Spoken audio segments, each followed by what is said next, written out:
One. Welcome, ladies and gentlemen, to Midnight's Edge After Dark Live. We are coming to you right now from various locations. With us, as always, is Mr. Tom Connors. How we doing tonight? And we're doing pretty good. With us again is Mr. Matt Weiss. Hey, y'all. Yep, Matt Weiss. If you haven't checked it out, check out his trailer breakdown of the Emoji Movie. It's fun stuff. And with us once again from Parts Unknown, Weight Unknown, the #1 pick in the NFL Supplemental Draft, Mr. Beyond the Bliss. How you doing? Not too bad, gentlemen. I'm doing pretty good. Yeah, you're gonna be raking in that nice Canadian Football League money now. So, Yeah. Well, yeah. We can't all get that big Montreal Alouettes money. Jeez. So, all right, you guys. Busy weekend. We're going to be talking box office. We're going to be talking Comic-Con. We're going to be talking Ghostbusters. We're going to be talking Thor Ragnarok. We're going to be talking Star Trek. And so let's kick it off with the weekend box office wrap-up, shall we? What do you guys think? Sounds good. Absolutely. That's a good place to start. We got a couple of viewers, so I think we're doing all right. And if we have time, maybe we'll take a couple questions. What do you think about that, guys? Yeah, sure. If we got time later Perfect. at the end of the show, we'll definitely do that. So to kick off the box office, what a surprise upset. Well, not a surprise so much to myself, but probably to a lot of people out there, especially some of our listeners, that Dunkirk did take the top spot. It's strange that a non-summer movie took the top spot, and Valerian, well, to no one's real surprise, tanked badly. So, guys, what's your thought on that? And I'm not sure. I think between me and Matt, I think we're the only two who have seen Valerian. Or did you get to go see it yet, Rob? I have not gotten the chance to see it yet. I have read some of the original comics that Andre sent me. All right. So I do have a point of reference, but I haven't seen the movie yet.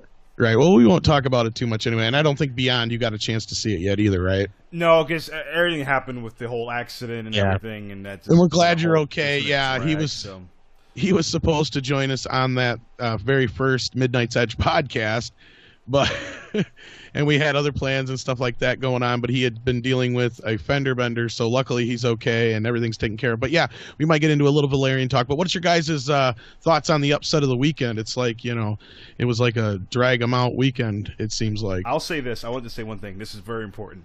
This is why Valerian failed. The two lead actors pretty much suck. I think you all can agree they're not good. And here's the thing. No one, I think I said this a podcast ago, that no one ever says, man, I really want to see a Cara Delevingne and Dane DeHaan movie. No one ever says that. She was okay. He was just horrible. Not only that, completely miscast, and he acts like Keanu Reeves through the entire film. I'm not surprised. I'm not surprised because I've heard that, and also the thing too is I've heard that he doesn't look the part. He doesn't look like this really cool, like kind of macho, sort of Han Solo-esque. I'm guessing. To be clear, the character is supposed to be your mix between like a Han Solo, almost 007 type, because he's a international or intergalactic federal agent. He's a major, and you don't get that feeling from Little Goblin Jr. You're like, good lord. Yeah, that's a good reference. Yeah. It's like pizza pocket. Dane DeHaan does not scream leading man to me. I'm sorry. No, he doesn't. Yeah, but without beating up too much on Valerian, but it just seems like it's all that kind of Twilight-ized sort of leading man thing, where you make him sort of this soft kind of, not soft, but this softened features, very kind of what's the word? You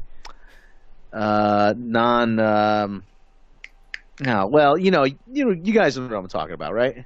Yeah. He sort of fits into that Robert Pattinson mold of leading men.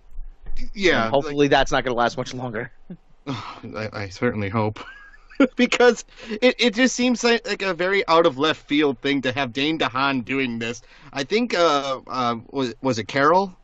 Or I'm getting the name. I think it's Cara Delevingne. Is how you Cara Delevingne. Cara, yeah, she's been getting a lot of hate towards this. On articles have been pulling up. I'm like, what's the hate here? I mean, I think Dane's just about as just worse than what Cara's doing here. So, like, it's not to me, it's not such a terrible movie. It's just dull. It's just incredibly dull. It's just Like this could have had so much more promise, and it doesn't deliver it on any stretch of the imagination. And that's the other part. It's lacking so much imagination in a film based entirely on imagination. Yeah, I mean, here's the thing: the visuals. From what I see, of course I didn't see it, but the visuals are fantastic. They look like some of the best that I've ever seen, just from the trailers. However, they didn't really do a good job selling the movie. They just, and again, I didn't see it, but I'm just basing off the trailer. That they just said, "Oh, hey, there's a movie," and I said this last podcast too. There's just a movie about two people, Cara Delevingne and Dane DeHaan, need to do some stuff, and then they do some stuff, and stuff happens, and then more stuff happens, and it's pretty, but stuff happens. It's like there's no real sense of, okay, there's an actual underlying plot going on here, and there's some character dynamic, whatever. And people don't notice, and I'm going to plug film theory on this, because they appointed to me, not appointed to me directly, but they made a video that it became apparent to me that a lot of things from Star Wars that were taken from Valerian, a lot. And it's interesting how this could have been a chance to say, oh, this is where that kind of weird zany, I believe it's French comic, this is where it all came from. And I'm like, and they're like, it could have been a return to form. It could have been something like, oh, so you think Star Wars is great? Wait till you get a load of this. And I feel like it could have been a great competitor to Star Wars and kind of be like, oh, we did it. You may have done it first on the big screen, but we're going to take the reign back. And of course, from what we're seeing here, this is an utter disaster. And it's funny because Luc Besson last year was like, oh man, that Christopher Nolan, man, he ain't that great. He ain't that good. And then all of a sudden, ironically, Dunkirk slaps the crap out of Valerian and Valerian bombs. $20 million. That's even worse than I thought it was going to do. I mean, that's... Yeah. And a $300 million budget, I believe, overall. With everything included. Well, 200 reported, and I'm sure with all the advertising that went along with it, at least 250 altogether. And we already know that this movie is going to kill Europa. So, I had just read that actually their stock tanked actually. I wouldn't be surprised. Yeah. No. One of the things I noticed though is that I was looking actually through the listings. After it's been out for 3 weeks or so, Spider-Man: Homecoming. Spider-Man: Homecoming had twice as many showings than Valerian did, and I can't help but think movie theater chains were saying, we're looking at them like, well, we can't show this, we can't commit that many screens to it or runtime to it, because Spider-Man is still going to be doing well. Well, Spider-Man is doing well, and that's a big misconception going around, guys. And I want to reiterate, because Andre wanted me to reiterate to you guys, sorry I can't talk tonight, that Spider-Man: Homecoming is doing very, very good in comparison, considering it's a reboot after what happened before, the whole Sony fiasco. And the Amazing Spider-Man, just to interject, that whole thing really damaged Right, that's what he meant, yeah. And you got a lot of people, just like with Wonder Woman at first, that were a little leery to go see it, but then the movie decided, people decided to start showing up, and you're starting to see that now. In fact, I think number-wise, I'd have to look for sure, but I know Spider-Man is getting very close to Wonder Woman already overall. So it's going to be a neck-and-neck race come to the end of the year until, like, Star Wars comes out, where a lot of these top movies will kind of peter out here at the end of the summer, but we're kind of getting to that point where we're getting to the end. And Valerian was just another one that was stuck in with a bunch of competition. And what about Dunkirk making $50 million? Who expected that? I expected it to do well, but go ahead. Yeah, no, here's the thing, Tom. Sorry to interrupt. I think Dunkirk specifically did very well considering the competition and the time it came out. That goes to show you that Christopher Nolan sooner or later is going to be in the conversation with the greats, like I would say even Spielberg, some people may even say, in terms of his consistency and the quality of his films, and the fact that he's able to, one of the only few directors now that can actually get butts in seats with the name alone. I also, but I do say this, I do think if Dunkirk would have came out in November, like a November date, and really pushed that Oscar buzz and really went for the veteran kind of war film demographic that usually it seems to me. And that's what I thought they would do, but I think I know a reason why they didn't, and that was because they didn't want to go up against Thor and Justice League. That makes sense. That makes sense. And I pointed out right away that I think Warner Brothers has learned with, at least with Interstellar especially, and after Inception, that Christopher Nolan is that type of director where you just got to say, Christopher Nolan directed blah blah blah, and people will show People will up. also It doesn't see it, matter yeah. what the hell it is. Yeah. It could be a guy farting on screen for 20 minutes, Oh. and the critics would say that's brilliant, but still, it's just the point. I mean, I'm not trying to cut down Christopher Nolan at all. I love him as a director. He's a great director. I'm looking forward to seeing Dunkirk. I'm just saying he's gotten to that point now where all people have to say is, like I said in the last podcast, just like Scorsese was back in the day and stuff like that. All you got to say is it's a Christopher Nolan movie and people are there. And they proved that this weekend, I think, with a 50 million. Nobody expected it to do 50, I don't think. Yeah, I think, again, it has to do with his name. Even though I would predict that it would have actually made maybe close to 80 million, possibly 90 million if it opened in a holiday, fall date. It doesn't negate the fact that you're pointing out, Tom, that this is a smash hit for a film like this. Very, kind of especially niche this war time film. of the year. Yeah, in this time of year during the summertime where people aren't really looking to see that. Now, one thing I will point out: did we discuss the girls' trip? Did we mention that yet? I know that came in number. I was about to say that. Yeah, actually. Right. It's interesting because this is going to sound a little controversial, but let's be real here. I'll put it this way: girls' trip pretty much is what girls' night is for another demographic of I'm black. Well, it did so, better, but it's like, okay, I look at it this way. This is going to show Hollywood, and I hope they're listening and they get the actual right message this time. Right. If you do good quality, I don't know all the good quality of it is, but if you do at least original material directed at women, they will come out to see the film if it looks interesting.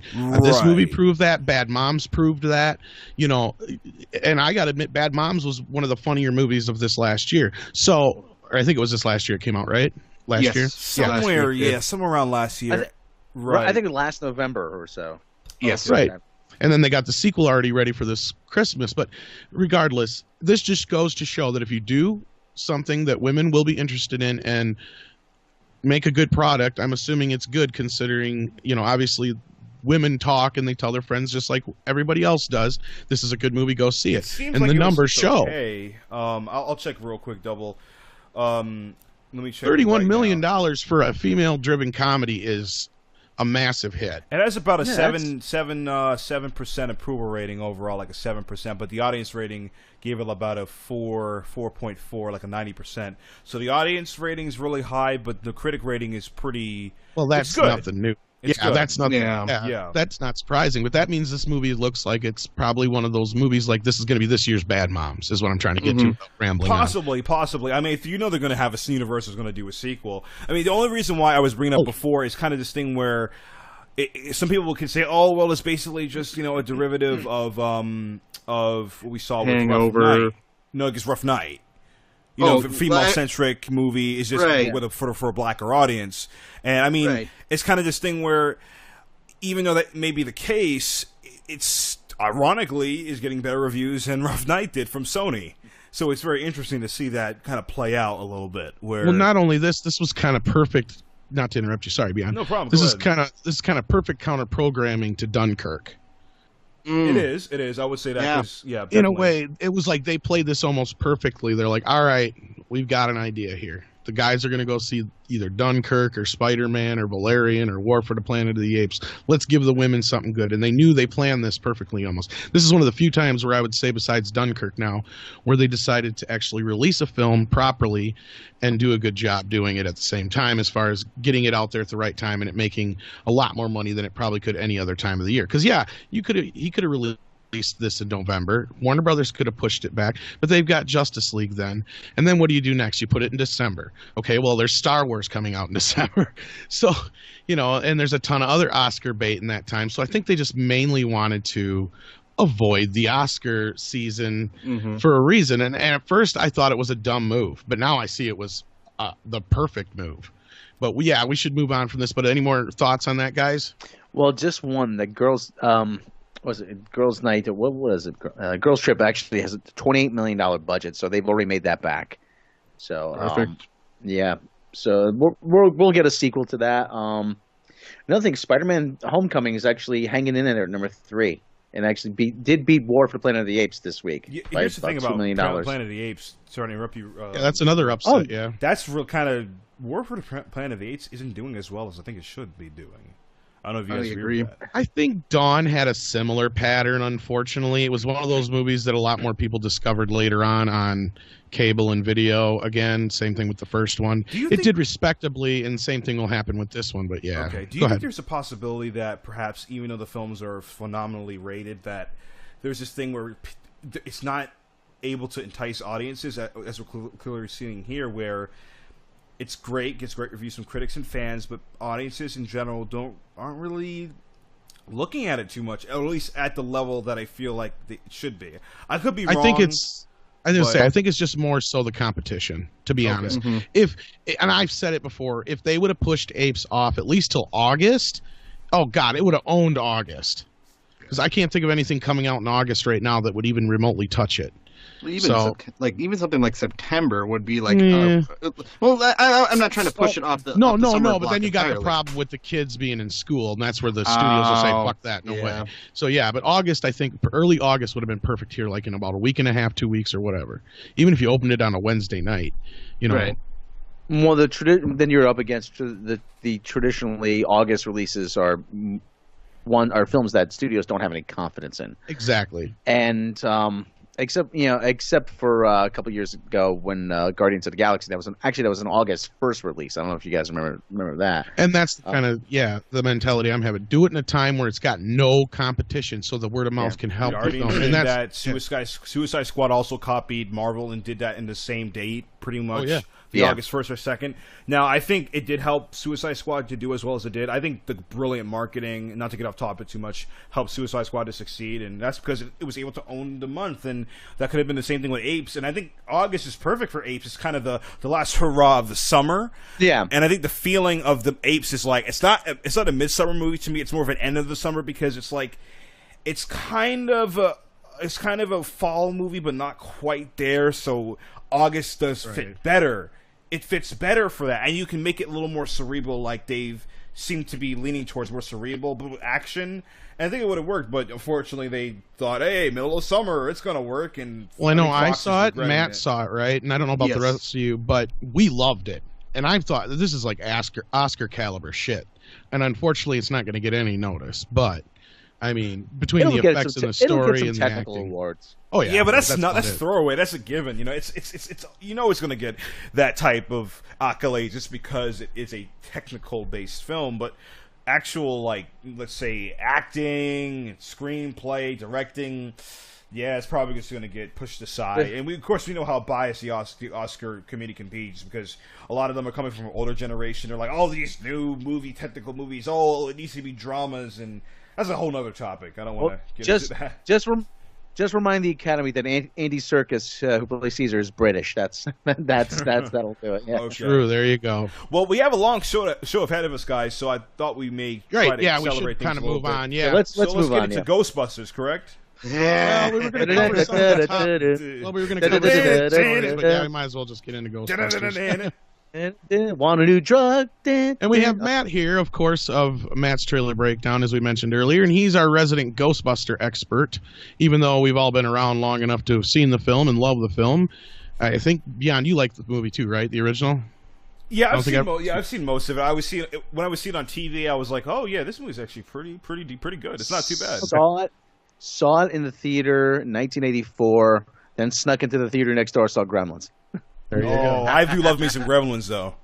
I do love that. So Ghostbusters and Gremlins in the same night. Now I got to ask you something, just because, and this is real quick, because I know a couple of you even lived out in Rob. Did you live out in the New York area at that time? Yes. Now there was rumors that at that time Ghostbusters was really. It upset a lot of people over in New York, so the reason like Gremlins outplayed Ghostbusters like 2-1 in ticket sales, I guess, in that area because of that, because people were so pissed off about Ghostbusters shutting down half of New York for most of the year before that.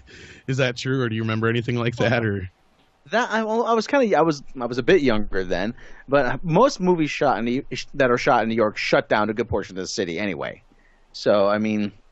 Yeah, there was probably something to that. I mean, if you listen to WCBS radio, which is based out of New York, you will often hear, don't go on the West Side. There's a movie shoot in the area, So there are a lot of people who get ticked off about that, but I don't think in enough numbers to really make that huge a difference at the box office, though.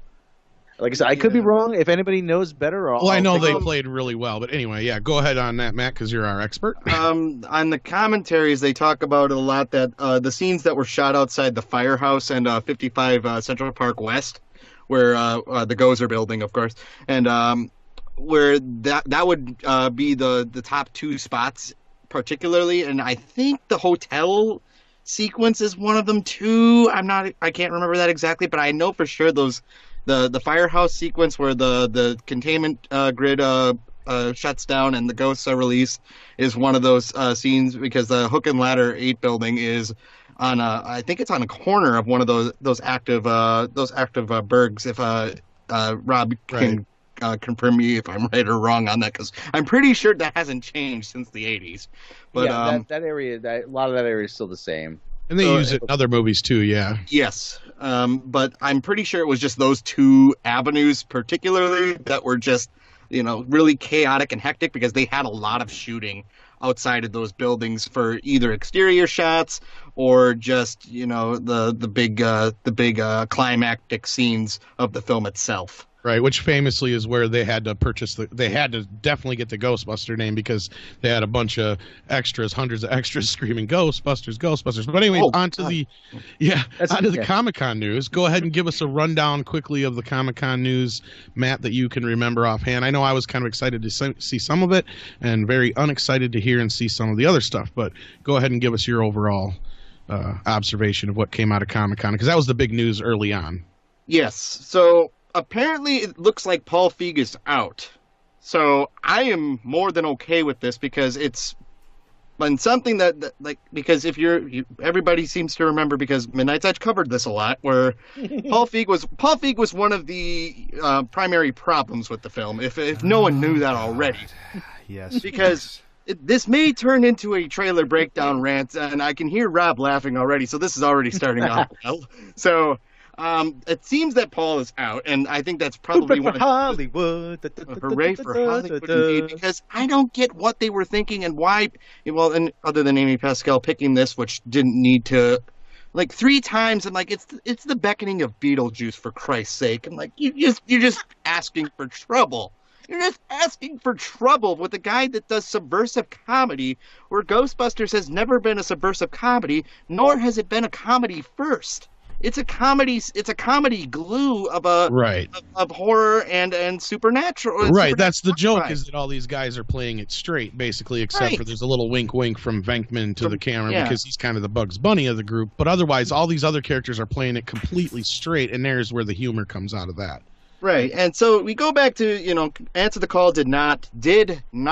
I mean, everybody likes to fight about that, it surpassed the market needed. It did not. When Paul Feig came out and said that we need $500 million from the box office, including home release sales too, that was this little hooray for Holtzman thing, where, again, they're trying to push one character. They know they have a problem when you have to push one character out of the titular 4 that they said, these are your 4 female Ghostbusters, women are funny, get over it shtick. Right. And that, again, this wasn't a woman problem. This was a writing problem. This was a chemistry problem. There was nothing in this movie that showed, other than, bits of improv, that you just knew Paul Feig and Katie Dipple, the co-writer of the script, had nothing into it. Right. Well, then just to kind of relate to what the news, we'll get into more of that kind of stuff we got a podcast talking about Sony coming up, and we'll probably really dig into that quite a bit. But just to kind of get into the other news, so they basically announced that there will be another live action film besides the animated film in 2019, correct? Yes. I believe the animated film is going to be in 2018, or I think something in that nature, because they didn't talk about Ghostbusters Ecto-Force, which was Ivan Reitman's discussed animated series, which was going to take place in the 2050s. I was wondering if there would be any light shed on that, or if that's completely dead altogether, because he seemed pretty avid going forward on that, because that left a little bit of an opening to whether or not this was going to be ATC or the Prime 84 team, which IDW Publishing, the guys that do their comics, has referred to the original team as being the Prime Ghostbusters. And and that's supposed to be the team we're going to see in this new film. Now, my question is, I heard and I read about a little bit about it where it's going to be a prequel. Is that true? Is that true? It's not confirmed yet. They kind of gave a little bit of feeling towards that. I thought the animated movie might be that prequel because the rumor is that that's going to be the Slimer movie because everybody wants a Slimer movie. Remember when the real Ghostbusters cartoon came out and everybody wanted Slimer?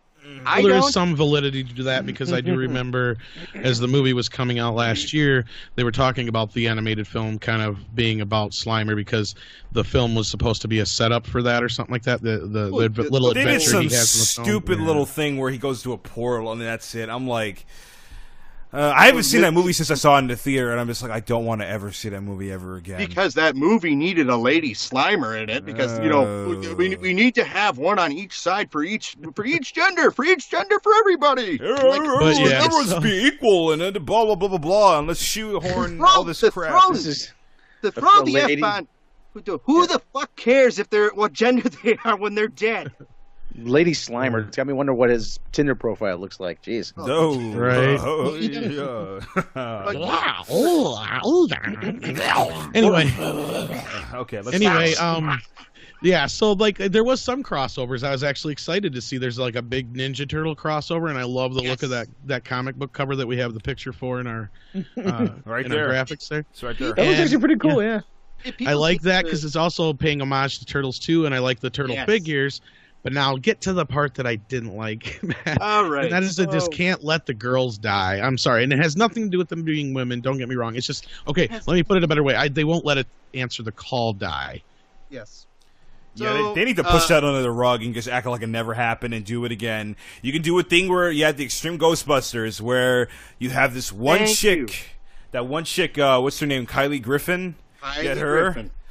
And the funny thing is that the whole thing that seems to be pushing this crossover that no one really expected to do, especially after Ghostbusters Answer the Call. And like the first thing I want to point out is that this is a huge retcon to fix something that should have been done in the first place. But I guess, we got to fix this up because this is just nothing more than a salvage operation. But here we go.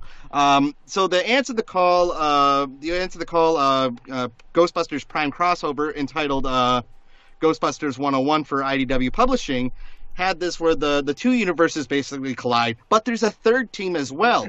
And the third team is a team led by Janine Melnitz, the receptionist for the Prime Ghostbusters, because and first off, let's just say that receptionist will always be better than a dumb Chris Hemsworth right off the bat, because that's not going to push any kind of character whatsoever. Anyway, the character, Janine's niece, Kate Banner, leads three other characters to be the Ghostbusters 101 team, and they have more character than the ATC team.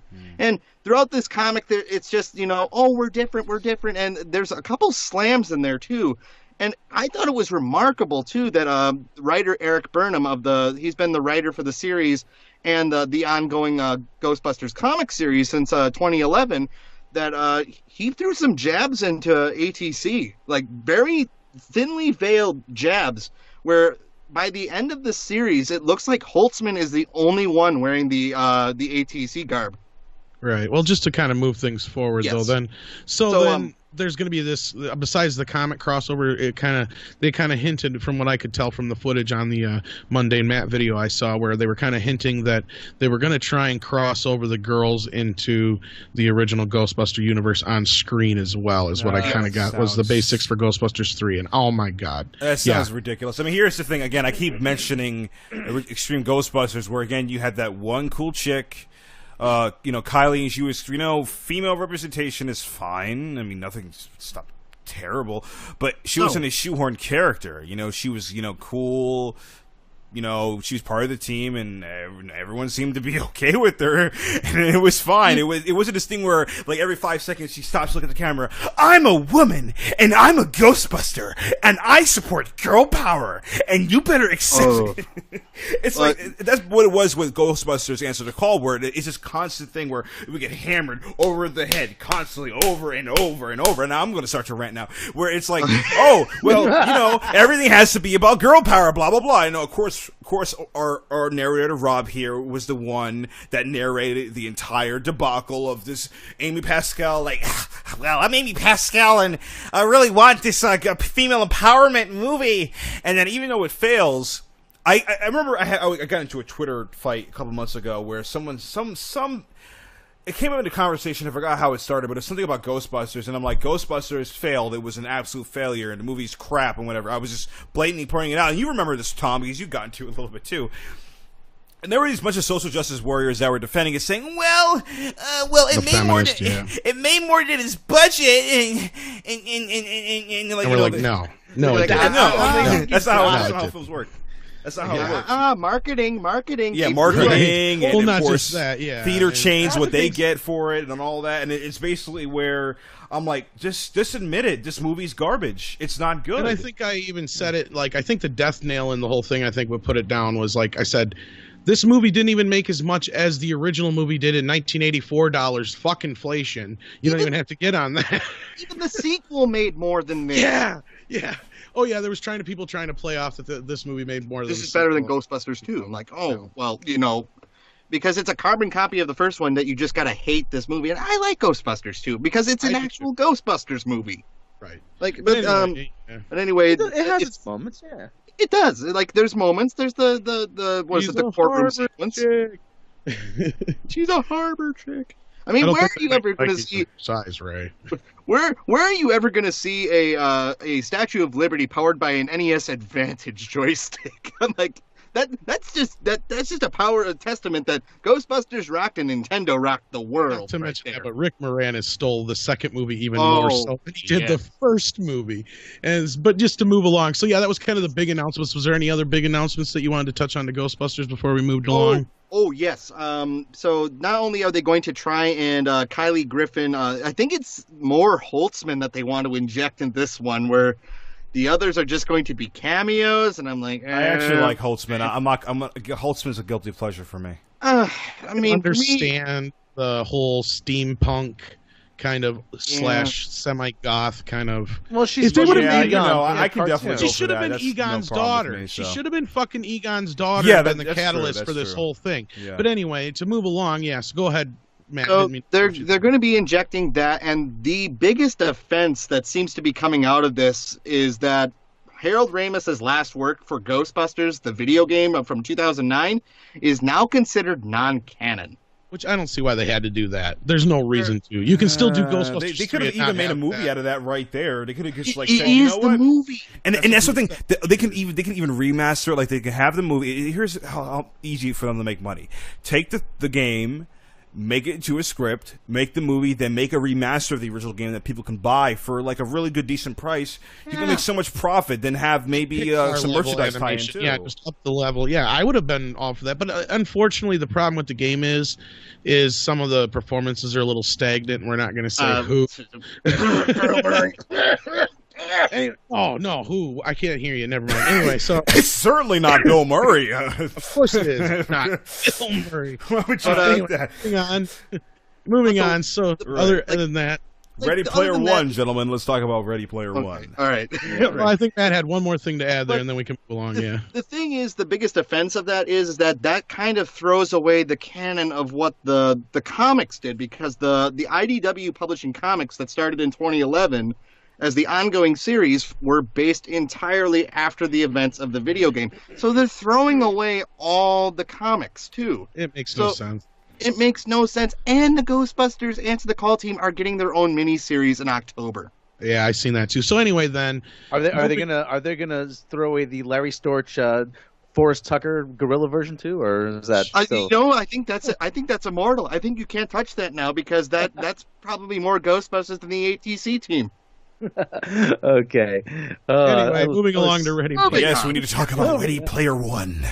This cool new movie that has a lot of video games, and Iron Giant is in there for some reason, and Deadpool. Did you see Deadpool in there? There's Deadpool and Harley Quinn. They make a cameo in there. Yeah, they're there. I tried to catch as much as they're possible. There. If you look at the main guy, I forgot his name, when he's walking into this like hall room filled with all this techno babble, you see Harley Quinn and Deadpool both walk towards the camera. from the left side. So they're there. And there's another shot with Deadpool where he's with Iron Giant, where Iron Giant's coming in out of nowhere. And then you have DeLoreans, all this other crap. Can someone please explain to me what this is? Because I'm not going to lie, I have no idea what Ready Player One is. All I know is that it has to do with some guy in a video game, and it's like Tron, sort of. Tron meets Fast and the Furious, meets Iron Giant, meets Deadpool, meets Harley Quinn, meets dystopian future. Yeah. But why Iron Giant? I don't understand why is... I have no idea. I know why. I know why. Warner Brothers has the rights? Why? Exactly. Tell us, please. Matt is correct. Very good. He got an A today. Because if you notice, outside of the DeLorean, everything that you talked about, well, except for I didn't see Deadpool. But Deadpool's in there. Deadpool is in there. I swear. I swear everything my life else, everything else besides the DeLorean and Deadpool so far that all of y'all mentioned, and you missed Freddy Krueger. Oh yes, all owned by Warner Brothers. And that was the same thing that I didn't like about the Batman movie, and I didn't really discuss in my review, and I probably should have. Because the bad guys were cool, but they were all fucking Warner Brothers characters. Why didn't they even at least try to get a few other villains like Darth Vader? Shit like that is all I was going to say. You're talking about the Lego Batman movie? The Lego Batman movie. Yeah, that movie kind of, like, on a side note, that movie kind of underperformed a little bit, which is kind of interesting, did it not?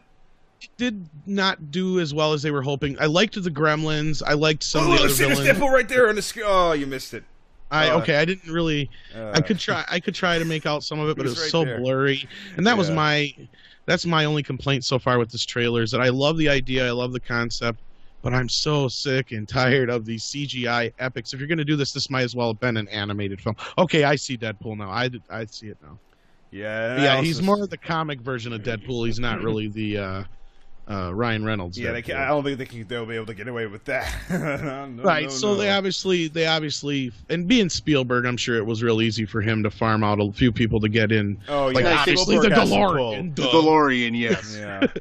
But yeah. So yeah, anybody got any more, like feelings on? I'm kind of looking for it, but I'm just kind of Yeah, like you don't seem to be that into this, Tom, at all. You're just kind of like, It's like the effects. I'm getting so played out on these overly just too much CGI, too much. I want more practical. I want more practical. But let's be honest here. You can't do this with super practical. No. Yeah, right. This is one of those things where it's obviously set up for this, but I don't know. Maybe this trailer just didn't give me the representation I needed, and too much is too happening too fast. It doesn't seem to be getting a lot of traction either. Like this to me looks like Avatar, but with video games. Yeah, that's what it looks like. Avatar and Tron. That's what I think I told you Matt or Beyond before. Yeah, it looks like Avatar meets Tron. I said, yeah, just kind of. Okay. Do we? Okay. Is anybody going to predict if this is going to be a? I don't want to see if this is going to be a mediocre return for Steven Spielberg. What was his last movie? Bridge of Spies?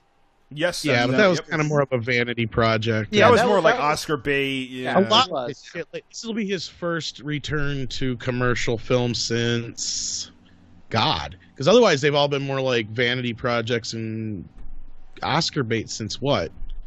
Since ever. I mean, since War of the Worlds. Probably. Yeah, that sounds about right. I'm trying to think here. Yeah, unless somebody out there in the chat can tell us otherwise. Put it in the comments. Yeah, I'm trying to think of Spielberg's last fun movie he did, because he used to do that. That used to be his routine. He'd do one fun movie, then he'd do a serious movie, then he'd do a fun movie, serious movie, fun movie, so on, so on, so on. That's what that routine gave us not Ghostbusters. I wish the Lost World Jurassic Park. So we got that a little bit. Well, not only that, it was also because that was the reason we got Schindler's List and Jurassic Park in the same year as well. Yep. Yeah. So I don't want to say I think this is going to bomb, but I don't think this is. It just looks like a crowded mess. It seems like another Valerian waiting to happen. And Joseph Solano, and that's the kind of vibe I got from it too. But Joseph Solano said in the chat that big BFG, big friendly giant, or big fucking giant, whatever the hell it was, the Spielberg was his last fun, unquote unquote fun movie. But I don't remember anybody saying they had any fucking fun at that movie. But anyway, sorry. My theater was dead empty. Zippo says Kingdom of the Crystal Skull was quote unquote fun to shit all over. Joseph pointed out though. Joseph did point out Tintin, and I think that did get some good reviews. I said Valerian is this year's Tintin, another foreign property that they just expect everybody to flock to see, which they don't.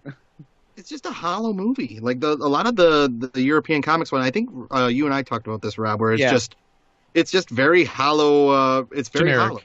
I Like, read some of the Valerian comics after the movie, and I'm like, I can kind of see where they had a hard time pulling a lot of character out of this film, but I still don't understand where the fuck they got Dahan. It's where Marvel, as Marvel was supposedly, and I'm gonna get hate for this. I know it. I just know it. Where Marvel started. Marvel started. I'm sorry, no, Marvel. Yeah, you're fine. Marvel started out their characters so you could actually put your shoes into the character. Well, put your feet in the character's shoes, so you could just understand them and kind of sympathize, empathize. These characters, they want you to be the character as you read. They want you to emulate how the character feels, rather than empathizing and sympathizing and waiting for the cliffhanger, because they're in those comics there aren't really cliffhangers. There's no tune in next time, or tune in or grab the next issue to see what happens next in these comics, like not Marvel comics, but the Valerian and Tintin comics. Yeah.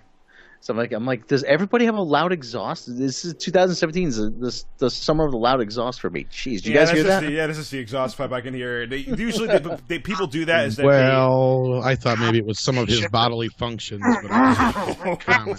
But anyway, no, go on then. Anybody else got anything to say about Ready Player One? Because I'm at this point with this, what we got so far with this teaser, I'm just not feeling it. Well, I will say one thing. I did like the reference to Willy Wonka imagination. I did like that. I thought the orchestra music worked for me. Yeah, it was all right. It just, to me, though, it was just too much of a clusterfuck of effects. It's like, look at this, we got all this, we got a I will admit, though, the trailer. I did like, here's a great example. You know how Pixar does their Easter eggs? Yeah. Or how, I'm trying to think of a really good example, because there's an example in my head, but I can't figure it out, but it'll come to me, where they'll have Easter eggs that are there, but they're not so much in your face. Like, this was a little bit discombobulated. Like, I think they could have kept shots like Iron Giant and the DeLorean, but they should have scaled it back a little. One thing I actually didn't like is everything looked a little bit, like, dark. It didn't look bright enough, if you notice very that. Snyder-ish, yes. Nothing very, really, very I couldn't really Snyder-ish. figure out what in the world am I looking at. Like, I would have loved it more if they would have brightened things up a little bit. I think I would have been like, oh, okay, I can see what's going on. I see it. When I see it here, I'm like, wait, what? Who's that? Oh, wait, that's an Easter egg, but I can't see. Is that Deathstroke? Is that Deadpool? Well, and that's the problem I ran into when I was doing the stills for the show tonight, was finding a still that wasn't blurred as all bloody hell was just... It also seems very low res, too. Like, impossible. I see what you're saying. And maybe the bit rate, the way the person uploaded it, for whatever reason, but it seems like it does seem very, like, low res. Like, I'm like, what am I Right, looking I'm sure at? if I'd have had a better resolution, it would have looked better. But anyway, Matt was going to say something. I think it was Matt. Yeah, I do, like, I think that, because I'm still trying to finish the book by Ernest Cline, because this is based on a book, and he does say he draws a lot of Willy Wonka, like he did a lot, or he drew a lot of this from Charlie and the Chocolate Factory a bit, so I'm guessing that this has to do more so with the whole, like 5 people go in, 1 person come out kind of mentality, I guess, or you win the game or something. So maybe that's it. And if that's the case, I feel like this is Spy Kids 3 Game Over or something. Well, with much better effects, let's be real. Spy Kids 3. So let's be honest, Oh, actually, boy. this is kind of trying to go for that Hunger Games crowd. I believe so. Okay. It's I trying have to a go for feeling- the gamer crowd, too, which I'm a proud member of, Right. so, yeah. I have a feeling, though, that what's going to happen, and this is going to be the last bit I'm going to say about this, is that if this underperforms, which I think it will, Spielberg was saying he was saying, oh, well, superhero genre, blah, blah, blah. Eventually it's going to go the way of the Western event, because this is coming out next year, right? And this is going to be, there's a couple big Marvel movies lined up. He's going to go right back to scapegoating Marvel and DC and the superhero genre. And I think it's kind of sad. I think here's a guy Spielberg is going to be his heyday. I'm sorry to interrupt, Rob, but I just want to interject. Like, it's the same thing we saw with Luc Besson, where he's like, well, that I don't know, I have a southern accent. Well, So I think he's like, Christopher Nolan guy, Jackson. you know. Yeah. Oh, that Christopher Nolan, he's not so hot. French, I kind of sound like the guy from Star Wars, that like racist Jewish stereotype. yeah. Anyway, so anybody else got anything to fucking say about Ready Player One? Because I have zero interest in it. Please don't be Pixels. Please don't be Pixels. I seen somebody pointed that out on Taggart MC, said this feels more like more serious Pixels to me, and he's got a point there. That's sad. Anyway, Pixel Player One or something like that. Moving on. Here we go. Yeah, Moving. all Moving right, on. let's just go on here. Let's talk about some good things. Let's talk about Yay. some Thor. Oh my God, was this yeah. Thor trailer? To me, it Thor was stole better. the show. It blew Justice League out of the water. We're gonna get into. I think we should address the leaked footage for Infinity War, which blew my mind. Go ahead. I didn't watch it because all the videos out there were giving me a kink in my neck when I was trying to watch it. So I saw the whole thing several times. I'm telling you guys, if you guys have not seen the leaked trailer, see it while you can. I'll wait for the legit one on Jimmy Kimmel. Oh my God, you have no idea. You don't have a clue. You don't have an inkling of how amazing this movie is going to be. Oh, it's going to be so I'm good. glad to hear you say that, Beyond, because this tells me one thing. At San Diego Comic-Con, even after having D23 last weekend, Marvel stole the show. And not only that, they didn't even have to pull the ace out yet. Yes. They're like, oh, here, just have this. This is the jack to go up against what WB just brought out there. Take a look. Yeah. And that blew away the competition. And anybody who wants to argue that, there is proof out there that it topped social media and other things going down, and I'm sure we could look at the trailer count and everything like that to compare. Yeah, I mean, Justice League did considerably well, but Right. I think We'll that's talk mostly about that, but yeah. curiosity. We'll get into that a little bit later, but just talking about specifically Thor, again, Infinity War is going to be, I think, the greatest Marvel movie ever made, or one of the top three, and it's going to make so much money. It's going to make I don't care if it's going to be 3 hours or 4 hours long. I don't care. It might be that $2 billion. It might be the highest grossing film of all time if it actually delivers. Oh my God! But yeah. So what is everybody's thoughts then on Thor the trailer then overall? Go ahead first, Rob, because you kind of been quiet. Yeah, I thought it was awesome. I thought it really was. I mean, really. I mean, the scene where he's sitting with the Hulk, Hulk like raising fire, and Thor is like smoldering fire. Yeah, that was great. I love that. I'm glad Hulk is able to control himself enough where he's able to speak now, which is something I've been waiting for so many movies. I'm like, when is Hulk going to speak? I can't wait until Bruce Banner and Hulk become one, and they're just like interchangeable. And I love the voice. The voice was and spot on perfect. It gives the Hulk an extra dimension now too. He's not just a mindless brute. Exactly, and it actually gives you like, okay, I hope he shows up more in other movies. Even more so now, because I was always one of the few people who are like, "Yay, Hulk! I love Hulk." He's always kind of one of my ones I always liked a lot more in this universe. And then I'm glad to see him kind of get more of a character, like you said, because now hopefully he'll be in it more.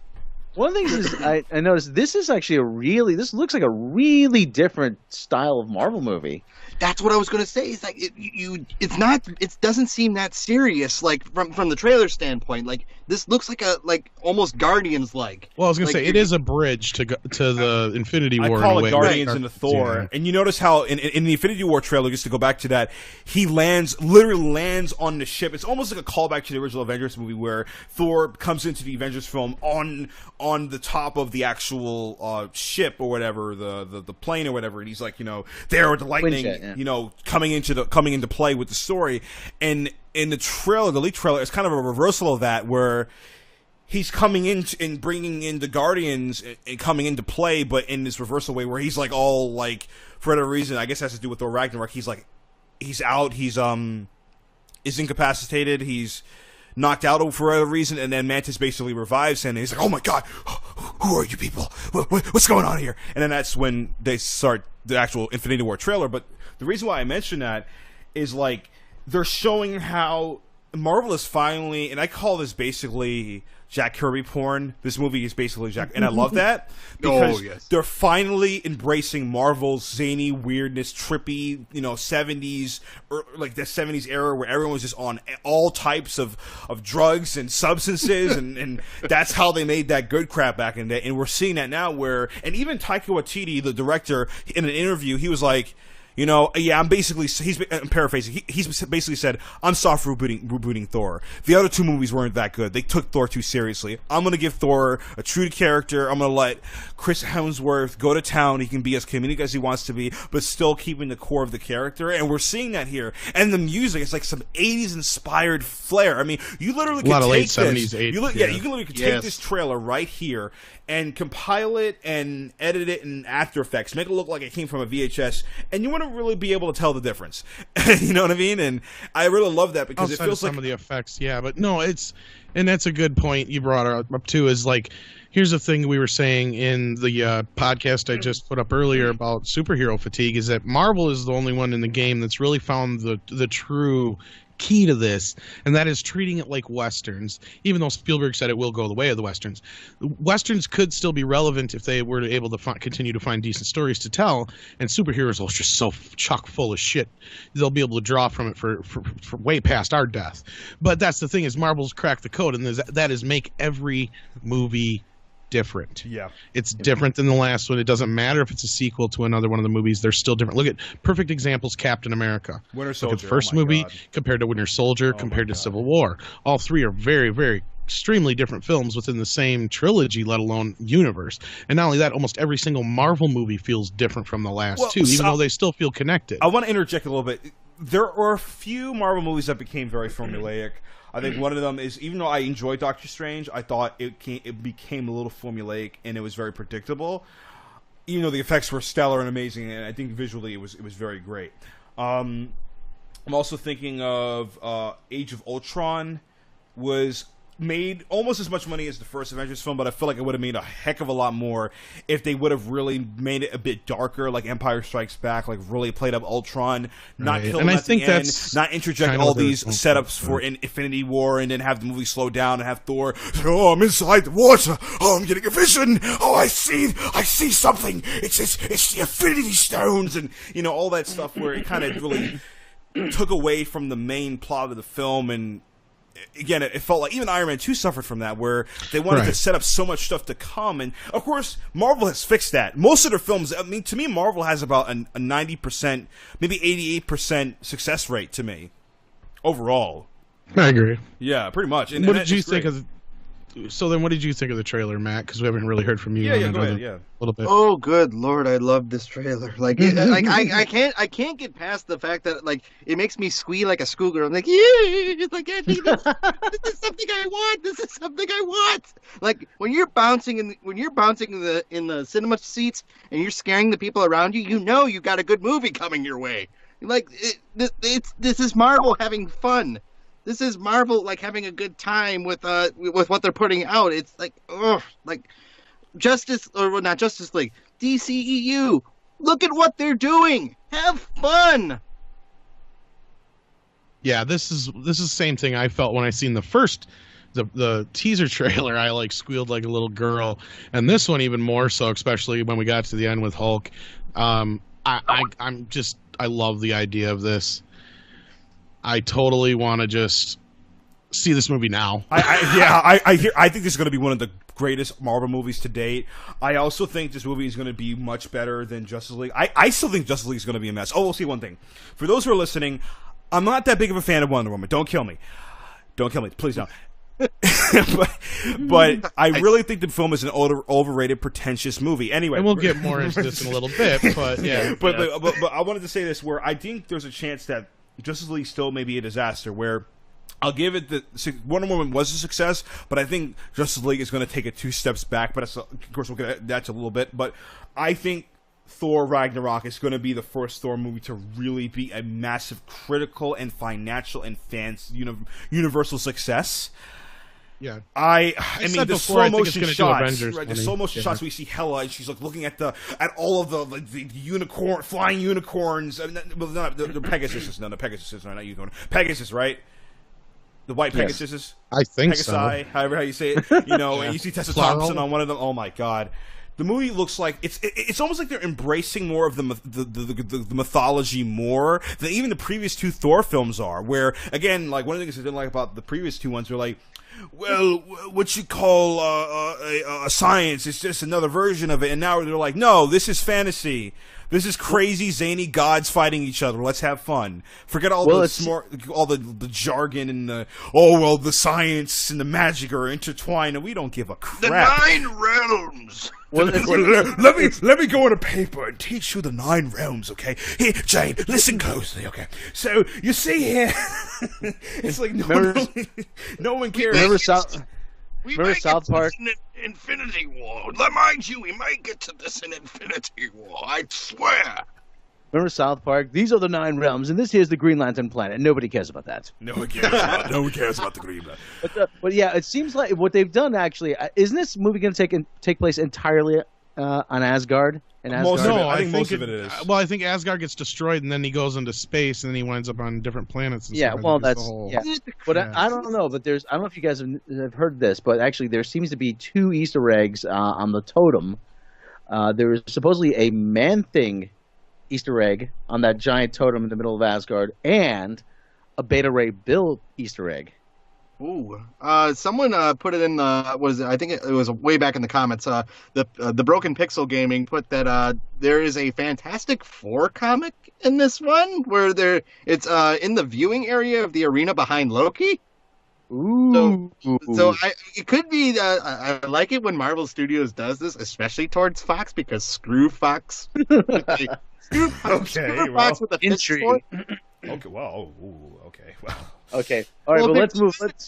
They want That to escalated quickly. They want to Muppet Babies the Fantastic Four, so they can go screw themselves. Oh, that thing. Yeah, Oh, well, let's not. we'll even get go into there. that That's a little bit more in a whole different nother show thing. altogether. Well, That's another. yeah. Can I say one thing, gentlemen? And this Absolutely. is very gentleman-oriented question for you. That was like 6 things, but go ahead. So, what do you guys think about the villain of the movie? Helen. Awesome. Huh? Oh, Yes. But she looks kind of hot. it's Lady Death, isn't it? She Come looks. on, let's be honest. I must say, this is Lady Death, is it not? It's like no, it's yeah. What do you mean? Lady Death, the one that Thanos is obsessed with. Am I wrong? Does Yeah. everybody know what I'm talking about? Oh, Yeah, I know, yeah, I know, think, yeah. So this is going to completely lead into Infinity War, is what I was getting at. I think because, it might. yeah. I think you're right. I think that's really she exciting. said either somebody says something or she says something in the, and I can't believe I forgot it now, but somebody says something in the trailer about death following her wherever she goes. Pardon me, guys. Isn't it something where Black Widow says that? There's a death. I think death Mantis follows said anyone with that. Thanos. I think or something I saw like the that? trailer. I think Mantis is the one that said that. Okay. Yeah. Oh, Something like that. Neil comments. He's like, "This makes me sad. The Right. tone of Ragnarok is exactly what Fantastic Four should be," and I agree, because this is what they're supposed to do. 60s, yeah, psychedelic-ish. You know, Right. that's the only. If I actually saw not to get too off course, but if I saw Marvel bringing Fantastic Four into their even semi-close to the universe, they're going to do it as a period piece. They're going to put it way out, and we're going to have a young and an old version of, like, say, like. In a way, because they're okay with their X-Men stuff, and I'm not bashing Fox outright. I'm bashing them because they can't. They seem to think that they can do things with Fantastic Four, and they can't. The X-Men, No. I think that the X-Men, they seem to get they go up and down. They go hot or they either go cold. I'm not bashing Deadpool, and I'm certainly not bashing Logan. But good Lord, like, just call it quits when you've had a dud. well, they were because trying to get it in that same tone in universe as X-Men, and I think that was one of the Yes. film's biggest issues, and that's what I'm going to get on, because we're going to have a Fantastic Four show coming up. Whether it's going to be for this channel or Midnight's Edge, I cannot say yet, but yeah. Anyway, that's in the cards. Go ahead, guys, and let's finish up then on Thor and move on to Yeah, the let's other stuff. finish it up on Thor right now because I want to make sure we get everything we have to do in our hour and 30-minute special, approximately. Of course, we can go over. Of course, if we need to. I'm good on Thor. Yeah. Yeah, so I think we pretty much fangirl. I'm a over little Thor enough. Thor as it is, so Yeah. but I'm I'm Thored out now. That's a terrible joke. Anyway, so moving on, we're going to move right along to Justice League. Well, if you had to deal with Hulk all the time, you'd be Thor too. Cartel. So the Justice League trailer dropped at Comic-Con, and I'll start us off since I'm kind of bringing us into this segment, and I'll say this. I like the fact that most of it looked like it's shot in IMAX. I know Joss Whedon went in there and put some color in it. That's good. Brightened it up a little bit. I can actually see what's going on. I saw that he went into the effects room and said, you know what? Instead of having the sky be all about like this like thunderstorms and we're talking about Thor, thunderstorms Gray everywhere. It's gray. Blue, I can't see anything. You notice how they turned the sky red, so it actually looks a little more colorful, more stylish. Is that picture right there with stylized, you see Aquaman? Yeah. You see it's very stylized, essentially. Yes, but you can definitely tell, and of course, as we know now, that it's basically a Joss Whedon, Zack Snyder movie, but it's really mostly a Joss Whedon movie. Let's be clear about that. It's mostly Joss Whedon. Anyway, so I think this movie is either going to be a decent movie or it's going to be a hot freaking mess. I really feel that way. I think there's a lot of good things that Joss Whedon is going to try to save this movie, but I guess out of a funny thing. Have you guys ever saw this movie Dougal before? Yes, I haven't seen it, but I remember this. There's a big story behind it. I know that I think Butch Hartman, he's an animator. He did some shows for Nickelodeon. Fairly Odd Parents, all that stuff. So he was appointed essentially to fix the movie because there's so many problems with it. And essentially, this one guy came up to him and he was like, Butch Hartman about Dougal, and he's like, they brought me on to it, and I couldn't save it. No, I couldn't do it. And I feel like perhaps maybe this is the same thing we're seeing with Justice League. Possibly. This film may end up being fantastic, and I'm not negating that, but there may be a thing where Joss Whedon is like, man, I tried to fix this movie. Because I heard another thing where the reshoots have been really extensive to the point where it's really affecting the actors' schedules, where they're really, really, biting their teeth on trying to get everything. Well, not together. only that, they just a story come out today, and not to disrupt you. No problem. Go right ahead. I know, interrupt you, but disrupt at the same time. I knew what I meant. I said that on purpose, just to be punny or funny or whatever. Anyway, fuck that shit. Get on with it. Anyway, there was a story that came out today about they're having to remove Henry Cavill's fucking mustache. Because he's evidently got a fucking mustache for some other part. And, oh my God, I'm sorry, but you know what? This just goes to show, and I'm sorry to people like Amethyst and other people that I've debated this with before. This fucking movie is getting redone from top to fucking bottom. Top to bottom. That's what's happening. Except for a few things that they could work in there. You'll notice them probably when we get into the movie because it'll be a bunch of slow-mo shots and other bullshit. Oh, not the slow-mo. And dark scenes, because they even lightened up. You can tell they even lightened up some of the scenes Joss from the Whedon first is trying his darndest to save this movie. I can tell. Oh, yeah. I can tell. Even Batman's a nice little shade of blue. He's not as black anymore, if that makes any sense. Well, I'm gonna tell you right up front. Outside of some of the shit that was still carried over, and some of the shit that you can tell is definitely carried over yet from the Snyderverse, whether it was by choice or by force. I'm actually interested in this movie now. This trailer looked good. I even chuckled at some of the flashes. I did. He's like, well, it seems like everyone just left you. That's rude. And he just goes off. That was like that got me. I laughed out loud at that. That was hilarious. It's my problem with because I'm still trying to find my if anything to like about this film, because every time I see Ezra Miller as the Flash, I'm like, oh look, it's Tom Holland. It's Spider-Man. You had to try hard to make him like the Tom Holland. Oh, look, it's universe. Not Grant Gustin. Yeah. Yes. Thank you. He was better. Put him in. Why is he not in this? Oh, we're doing different universe. Different universe. Yes, on the other side of that, I agreed with Matt. Though they're trying to do the Spider-Man thing with him. Oh, they are. This is all a direct reaction to both Civil War and what they seen at first in Spider-Man: Homecoming while they were making this. Right, and here's one thing I'll say too. And this is interesting. Notice how nuanced and very almost subliminal they cut this trailer together. The first beginning of the trailer was the dun dun dun dun dun, the Beatles coming together. Yeah, and then it changed into this more orchestrated type of trailer, which is something you would see from Joss Whedon, which is basically saying, okay, this is where it started. This is Zack Snyder's vision, but We're slowly changing it into a Joss Whedon movie. And you can clearly see that. It still has the aesthetic of a Snyder movie in some respects with the character designs and all that. But again, like you said, Tom, I know you get on Zach for this all the time.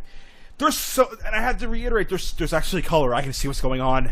I'm so excited. I'm not going to go into a Zack Snyder. I don't have to go into a Zack Snyder film with a bunch of LED lights and flash it at the screen trying to understand what's going on. It's like I finally, I can see now.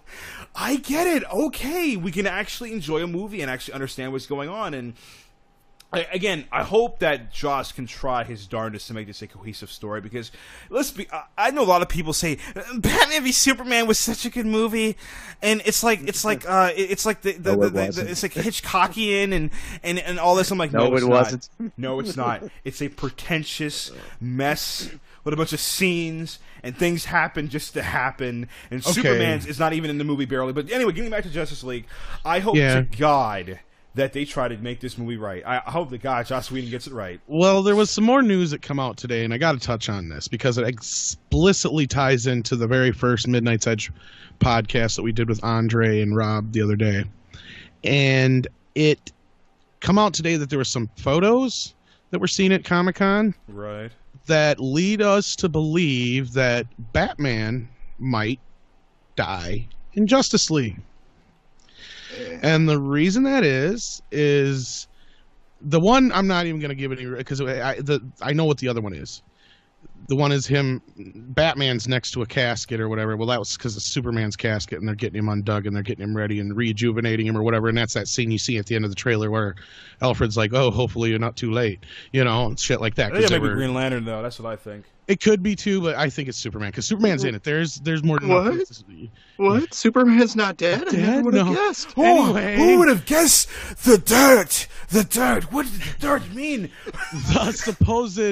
The supposed picture, though, that really puts this, or it was either a clip or a picture. I can't recall now. Sorry, somebody out there could probably correct me in the messages. Put it in the comments.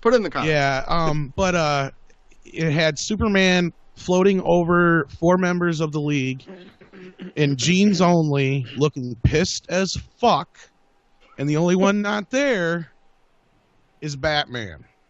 Are we sure this isn't a Levi's jeans commercial? It could be. I think they're trying to call back to like the new version of Superman where he just has the Superman logo, black shirt, and the jeans. He's just like, "Hey guys, I'm sorry, I forgot to put on my suit, so let me put on some Levi jeans." And he looks at the camera like Wayne's World, like just advertising it. You can see the telemarketing logos come on. Well, because after that, we just barely got that podcast up at the same time that Ben Affleck, of course, made his announcement that I'm definitely going to be Batman from here on out. I'm not going anywhere, blah, blah, blah, blah, blah. Just like he was definitely directing, a week before he dropped out of that, too.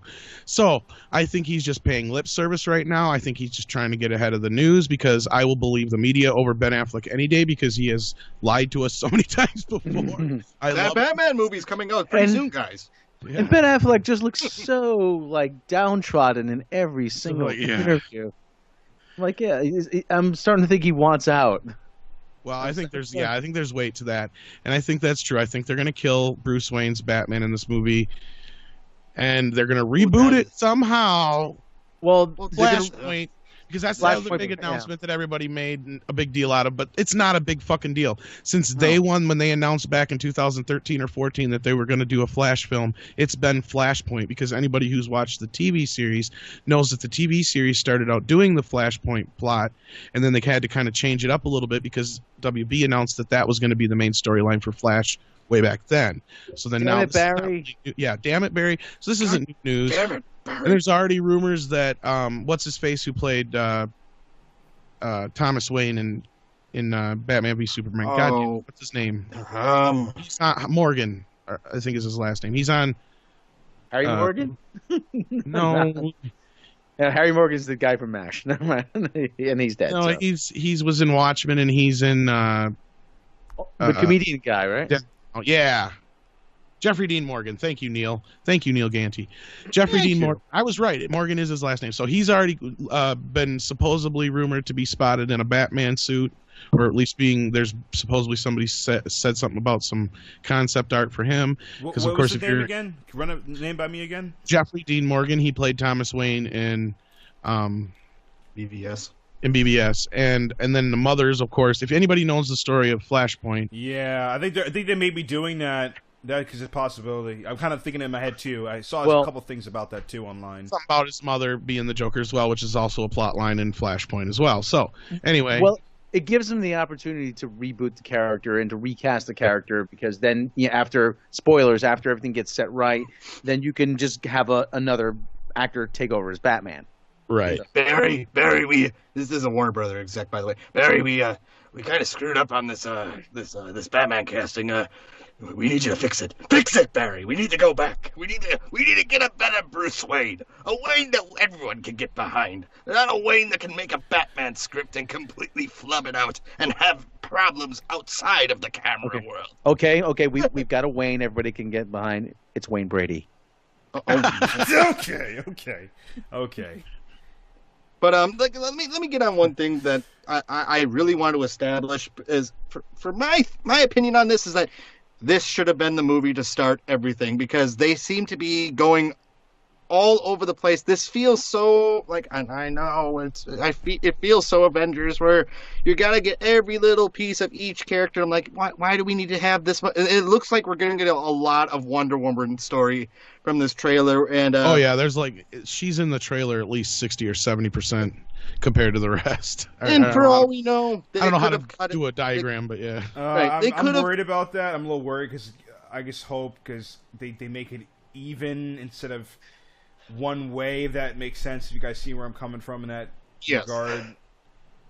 Well, I don't it could be that they edited because Wonder Woman is still pretty hot out there. Yeah. Okay, I know how to say this and not sound like a fucking moron. That she had about 10% more screen time in the trailer than everybody else, and 110% more than Superman. Yeah, and what's weird is that Aquaman feels more Thor than she does now. Where because that was the one thing I didn't like about Wonder Woman, is that we got to make this feel like Thor because Patty Jenkins. Thank you. Somebody else got that too. I said that a long time ago. It's like they're trying to. It's basically Thor and Captain America mixed together, and I'm like, I've seen this before. This is nothing new. And now you got Aquaman. Aquaman, he's having some quips. He's having some jokes. I'm like, that's Thor. He's going, ha ha, here we go. Let's here we go. Now, but the only difference is that he's a surfer dude. Ooh, yeah, brother. I'm the surfer guy. Aquaman's cool. And the sad part is, guess where they stole that from? Can anybody Randy Macho Man Savage? Good old Smallville was the first time I seen Aquaman as a surfer dude. And I can't believe they continued on with it. I'm sure they did it before that in the comics, don't get me wrong, but... Well, you got to get away from Aquaman, the blonde, squeaky clean, blonde hair, blue-eyed Aquaman. It's like, hi, I'm the guy that talks to fish. Can I help you guys, Justice League? He's like, no, just stay at the headquarters. You don't need to do anything. The whole Family Guy, Aquaman's a pussy. I'm tired of being abused on Robot Chicken all the time. Someone tell Seth Green to just stop it and leave me alone. hey, you're lucky you're doing that over there. If you're in this water, man, I totally get you, but they even have something where what is it? Aquaman's on the verge of suicide. He's got a bomb around his belly. I'm gonna do it. You're not gonna do it. It's like, no, I'm going to do it. I promise, I'm going to do it. I worked on a show way back called Fanimation, which is a lot like Robot Chicken, and that's why I didn't go anywhere. So, the one joke we had on there, though, was a whole episode going through it. It was the Super Friends version of them. And Aquaman's like, can I help you guys? Can I please? And they're like, no, why don't you just go do this and go do that? We'll find something for you to do later, blah, blah, blah, blah, blah. And he's like trying to figure out, he's like going to quit and everything. And they're like, you can't fucking quit. Yeah, we can't all be superheroes. We got to have some super friends. It is called Super Friends, you know. Anyway, so then it goes out, and then of course the end of the joke is at the end of they're like, no, we don't need you or whatever. Then you cut to the end, and it's Batman, up to his neck in water, and he's like, fuck. But anyway. All right, let's segue ourselves into the last story of the day, gentlemen. You guys ready for this? You guys ready? No. Well, nobody's got anything to say about jail. It's time. Well, I think you guys. Here's what I want to say. I think you guys need to discover some fortitude to get through this next segment here. You guys get what I'm implying here. So leave the booth. Here we go. It's here. It's Lupin. there we have. There's that good fellow over there. This is gonna suck so hard. This is gonna be so bad. This is gonna suck. Rob, This is gonna be. This is gonna suck. I just gotta ask you. Just gotta ask you. What'd you think of this clusterfuck? I paused my video feed. I'm assuming we're talking about Discovery or Inhumans. Yes. What- Headphone Yes, warning. talking everybody. about Headphone Discovery. warning. Headphone warning. Well, like I said, we're talking about Discovery, right? I mean, that's course. Mhm. yeah. Well, I have a question. Oh no. Now, a spaceship is an artificially controlled environment, Right. right? Why do you have open flame burning up the oxygen? Oh, I forgot. Everybody might want to turn your shit down out there. I forgot the pre-warning. I said My headphone bad. warning, so Yeah, you did. Thank you, Matt. You should have. I A little bit more saw clear some on that. spikes Yeah, I coming in forgot. now. I see some spikes. That was what I was getting to, and I forgot. Turn down your volume, guys. Okay, continue, Rob. Oh, for Christ's sake! I do have to give it up to him. That is the best Mass Effect trailer I have ever seen. And drop the mic.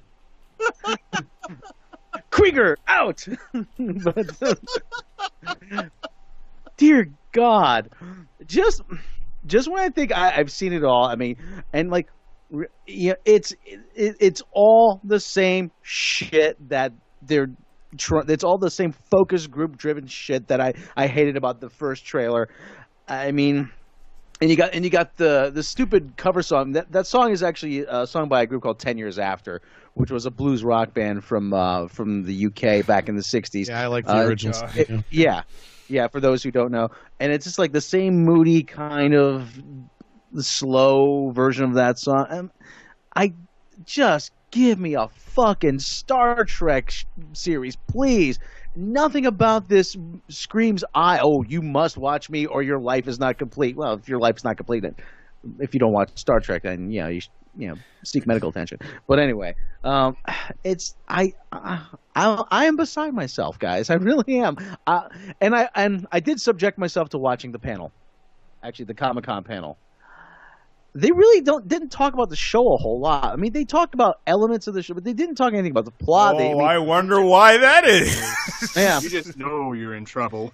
And I mean, they're just all I'm so excited to be part of this. This is so great. It's so standard. It's a standard procedure when you know something's about to be a disaster. You can try to sell it. Deflect. There should be a meme exactly. on this channel. Rob, turn deflect shields on. Engaged. Deflect shields are engaged. Deflect any questions about the show. We don't want them to know that's a disaster. They can't know. And in CBS All Access, this is going to be a $9 a month subscription, right? Yeah, my Who's Okay, guys, here's what I'm gonna tell you. You want to know how you cheat this? You wait till you know the show's done, then you get it the last month so you can watch them all at once. At one time, at 1 month, and say, fuck you, CBS. And hopefully they got a 1 month free subscription trial package, too. Yeah. Midnight's Edge does not condone the actions that were just said by Thomas Connors. Okay. Well, can I say one thing? I want to interject a little bit. Okay. So basically, I'll say this. There's a lot of lens flares in this trailer, which is something. I will say this also, too. The quality of it itself, I will say this, does look very, very amazing. For a TV show, this is some of the best I've seen. I mean, this looks like almost movie quality, not quite there, but again, for a TV show, this is some of the best out for there. what, 3.5, 6, 7 years now? Yeah, and it's a shame because it looks like absolute shit. I will give it up to them. The visuals are amazing. Unfortunately, well, let's go back to Valerian. How much did the visuals help that? Not a darn bit. And here's the thing, too. Okay, I think there is a mix of a lot of things. Okay, I think there is a lot of shoehorned changes. I think there is a little bit of social justice. Yeah, well, heavy on that. Where I do think there's a lot of this shoehorned gender politics in it, which seems very forced to me, and it doesn't seem natural to me.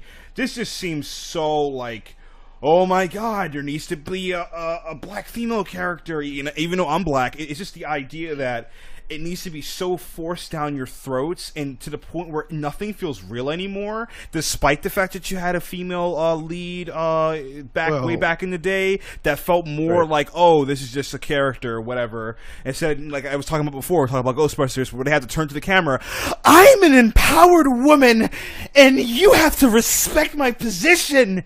And get over it. Get over it, right? Get over it. Well, not only that, okay, beyond the fact that... Just for Joseph Solano, yes, that is Rainn Wilson, and he actually hosted he moderated the Comic-Con panel. Rainn Wilson is actually going to be playing Harry Mudd. Sad. That sounds like a dumb name, but anyway, keep going. I think I remember. Well, no, that goes back to the original series. Yeah, though. he's a character and from the original Rainn series. Wilson too. Me too. I used to. No, I'm just kidding. No, I like it.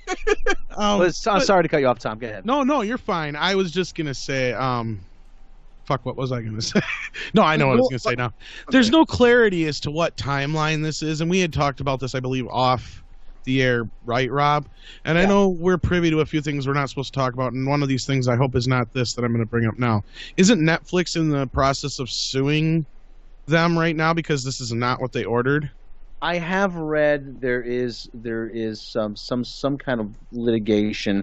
I'm not entirely clear on the details, but yeah, for our out of the United States listeners, this show will be on Netflix for you guys, so that's no big deal.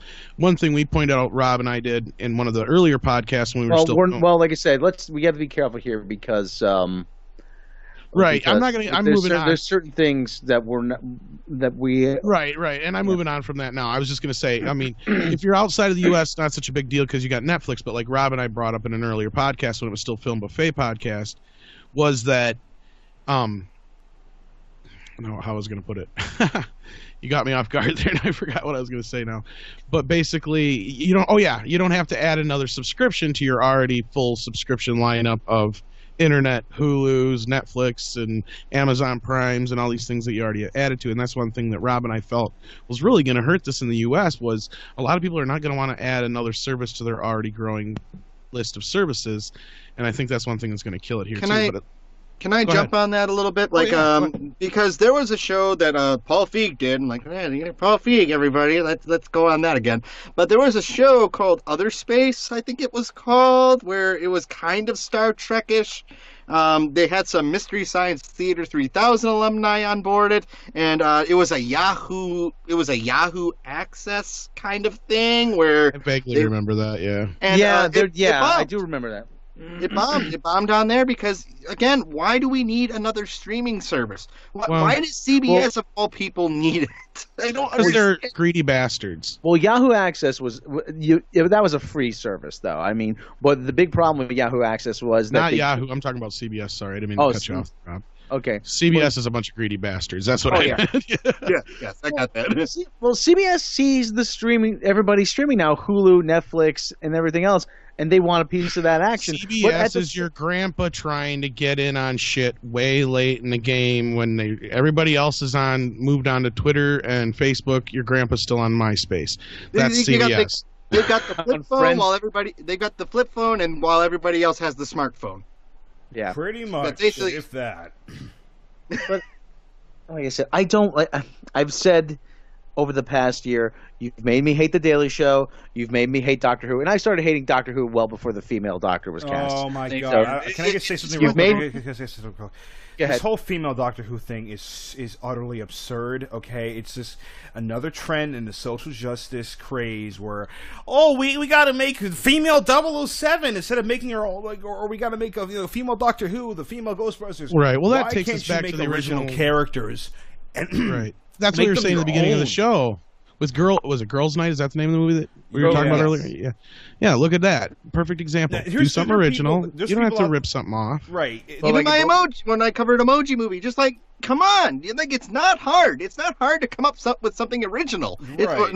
It's not. I'm sorry, not original. It's not hard to come up with something that you can call your own. Right. Whereas Emoji Movie is just nothing more than a Lego movie. It's the Lego movie mixed with Wreck-It Ralph, mixed with a couple all these other generic Out, films. Herman's Head, Inside Out, right, and right. Osmosis Jones, all of it. There's nothing new to this. God, Everybody's Osmosis seen the stories. Good Lord. Well, that like movie. I was saying before, yeah, like I said, you've made me hate the Daily Show. You've made me hate Doctor Who. Now, don't make me hate Star Trek. Please don't make me hate Star Trek. I have so little in this world. I don't want to hate Star Trek too. Right. Please. I have a And I'm feeling sure- we're all going to unanimously hate this show, despite the Good visuals. God, I'm barely holding on to Ghostbusters as it is because they keep punching us bit in the back with a knife every time when they come out with something new. I And would I'm like, say good God, more just like stop. shooting you with a Barrett 50 cal at point blank man. range. Right. Well, and none of us here at Midnight's Edge are blind to the fact that we have a lot of Star Trek fans out there that listen. And just so you guys know that are listening, we are going to have a lot of Star Trek related stuff coming up. And if you want to catch a lot of the latest news that's going on at Midnight's Edge, you can always go to Patreon. And if you go ahead and donate to us on Patreon, there's all kinds of neat stuff that's there that's exclusively there. So check that out too. And there's going to be some stuff that's going to be coming up there. I know Andre wanted me to talk a little bit about that too. But anyway, speaking of Star Trek and moving on then. So yeah, this looks nothing like, and that's the main consensus I catch across the web, is this looks nothing like Star Trek. This does not feel like Star Trek. And I think it's going to have a lot of people confused and not really giving two shits about it. Really. It's going to just go away fast, go and just be nothing, because nobody's going to care.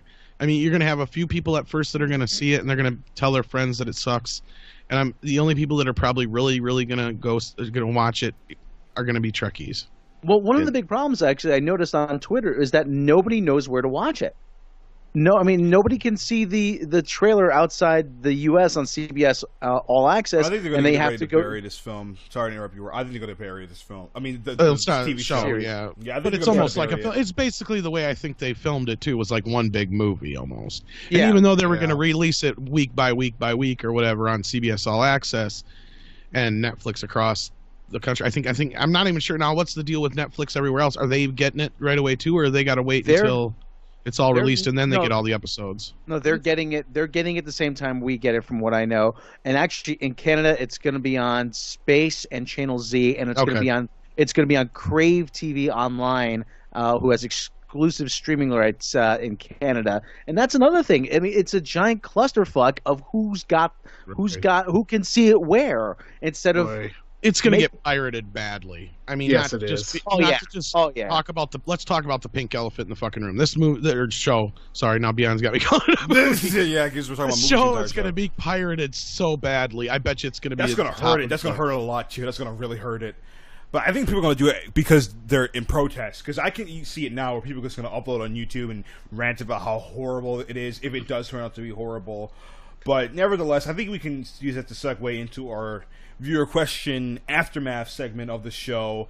But before I do that, do you have any closing remarks on Star Trek Discovery other than it looks like it's going to suck? Well, we didn't talk about the other big elephant in the room, though. Oh, Spock's half sister. Can we just go to view questions now? I wanna talk Let's go. about this anymore. Questions. Okay, questions. Questions now. Now it's questions. We're at Who's the got aftermath questions? segment. We'll leave that for the Star Trek shows. Yeah, This is the part of the show where we answer your questions live. I got Let's take outvoted. questions live. Okay. No. Yeah. Okay. Hey, let's see some questions, guys. What do we got? I like Faye James's "What a twist." Hey, James. Well, that's not a question, James. Well, no, I like Gotta that wait though. for them to Just catch what a up here, twist. but while we're waiting for them to catch up with questions here, Mike says Discovery will redefine horrible. It'll That's not a question either. But I like the way you think, Mike. Faye That James is- says, it'll "Just wait. The new Doctor will be a dog, a fish, or even air, I like what Mike. or a and trans mixed race female who is Well, asexual." Neil Gonti has a question for Rob specifically. He says, "What did you think of Bryan Singer's pitch for? I believe he said Star Trek. He put it in abbreviation." Yeah. Actually, I'm unfamiliar with Bryan Singer's pitch for Star Trek. I'm gonna have to educate myself on that. We But got. At this point, anything's gonna be better. Marty McFly says, "What do you guys want in a modern Star Trek show?" Go ahead, Rob. Let's hear this one. I really do. I really want I to hear want it. something that takes place after Voyager returns to Earth. Thank you. Yeah, and to pick Right. I up. want him to pick a timeline. Pick a timeline and go stick to forward. it. Any timeline. Any timeline. But stick to it. That's the difference. Marty, just pick a fucking timeline. Marty, and we'll go great there. Scott! Just pick a fucking... Let me stop. And we'll be there. Just tell us which timeline. No, I mean, that's what I want to know is, are they going to kill the Kelvin timeline? Are we going to continue on? Is this a fucking reboot? And of course, these are things we're going to cover later on in other shows. Don't get me wrong, but yeah. So, what else? Anybody think about that before we move into a different question? Or sorry, I didn't interrupt. Nope, I've got nothing. It's just like I agree with Rob. Like just pick something. Pick something. Quit trying to make something and just pick something. They said it was supposed to come out, like, from what I saw in the first trailer, that it takes place like 10 years before the original trilogy series.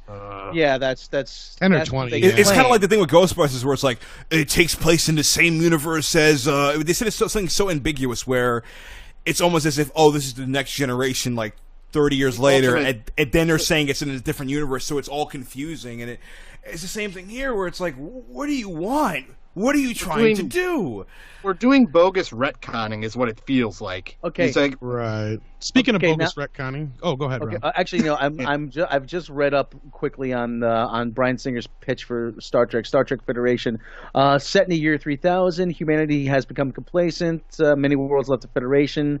Starfleet is stretched too thin. Ships are outdated. A new enemy called the Scourge attacks the USS Sojourner and 2 colony worlds. Sounds interesting. Sounds like that could be really good. Right. I like that pitch. The Ferengi become the dominant power in the galaxy. Okay. Yeah, actually, this sounds really, really good. All right. This sounds Well, we got really good. I'd be interested in seeing this. right. Well, we got a few other questions here. Dougie the Ducker says, honestly, is Wait a minute. Who said? Oh, hold on a second. I know who that is. Let me answer that question. I see you, Dougie the Ducker. He's whatchamacallit. He's my co-host. I run a channel with him or whatever. He's I have a clan I'm working on or whatever. So allow me to answer this question. Let me see this. What did you say here, sir? Let me see. Honestly, right, it's going to be this SQW diversity and feminist fad that's going to be a disappointing blimp in our history, where kids are going to be looking back and say, "What the f happened?" And I can't agree more. You freaking duck. Yes, I do agree that the social justice warrior stuff is going to completely kill and ruin and destroy our generation. I know this sounds really, really very like a hyperbole, but I just do not like the trend. It's like, I mean, think about it. 10 years ago, we would never think of trying to basically gender bend characters for a gimmick. We would say, that's stupid. Let's make, interesting characters on their own and make them cool. And of course, we saw with Ghostbusters and of course with Star Trek. A little less overtly is that there's this thing where, the trend now is flip the genders around and suddenly everything becomes empowering and suddenly you can sell a movie like that. Kind of in the same vein of what we're seeing with the Emoji Movie, where the only way they can sell a movie is to say, well, this film is anti-Trump and all that. And again, regardless of what you think about our president, that's fine. Think what you want. But let a kids movie be a kids movie, and let it be about fun and learning and comedy and whatever. But of course, we know the Emoji Movie is going to completely suck. But that's besides the point. The point is that don't try to sell your movie under the shell of social justice and pretend you're fighting for someone's rights, X minority group. But you're really just doing that because you're trying to follow a trend and trying to get up with what's popular.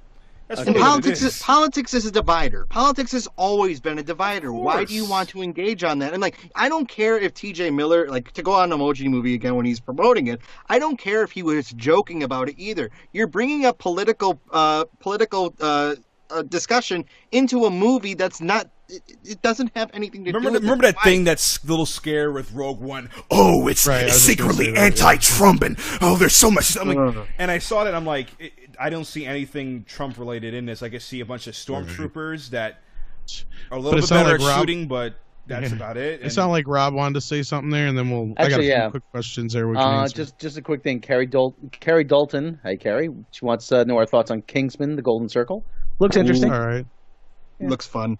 Looks very fun. I'm really liking a quick Demi one Moore. we can Demi get Moore out of. Looks fantastic, but that's besides the point. Keep going. Okay, and then Were You Boy? He just wanted to know what our thoughts on Zendaya's character in Spider-Man Homecoming. You can check out the roundtable on that. We get a lot of our opinions. Otherwise, I can pretty much say real quickly that pretty much everybody didn't like it, but me, I didn't really care. I thought it was okay. I didn't have an issue. Thought it was a giant cop out. That was a Yeah, cop so out. then- It kind of was. And it's like, oh, by the way, my name's MJ, but it may not be Mary Jane, though. Like, it's kind of this thing where, oh, you never know. Like, Joseph. Yeah, I'm sorry. Go ahead. no. and then we got a few other Solano? questions. Yeah. Jason got- Clement's got a good one. What do you guys think of the Orville? And that's the Seth MacFarlane space show. We that talked he's a little bit about it, but yeah, it looks pretty funny. Can't wait to see it. That actually looks better than Discovery.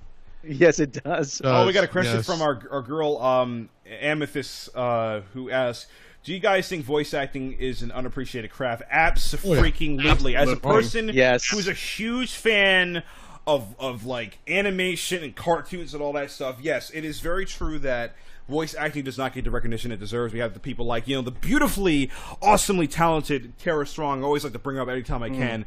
I really like the fanboy over here. But she's like basically the amalgamation of how to be a voice actor and to really be absolutely the best at your craft. She's basically the Meryl Streep of voice acting, pretty much. She has done everything, anime, cartoons, and voiceovers for stuff, and she's so versatile.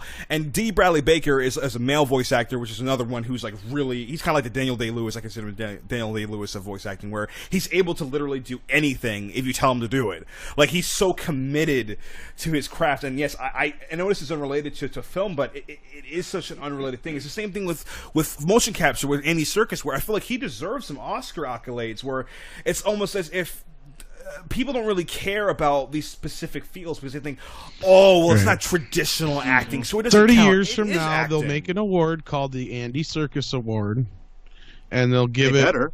Yeah, and they'll give it retroactively because then in the future, 90% of all this stuff's going to be motion capture anyway. But yeah, Yes. So moving on, there was a few other quick questions. We had one way back. Enterstar asks early picks for Batflick replacement. Yeah, I seen that was one of them. I seen a good one the other day. I liked the idea of John Hamm. He wouldn't be bad. That wouldn't be bad. I wouldn't have any debate on that. I honestly can't think of any other ones, like in my perspective. John Hamm Like, for Batman, that seems a little bit too on the nose for me. I guess he's too much like a too easy of a choice. You need to do something a little bit left field, but still like someone you wouldn't think of at first, but then when you see it, you're like, oh wait, that actually makes sense. Rob? Kevin Spacey should play Batman. No. Oh, God, that's as bad as some of the ones we came up with the other day. But anyway, Rob, you got any choices up front? No, who's that guy?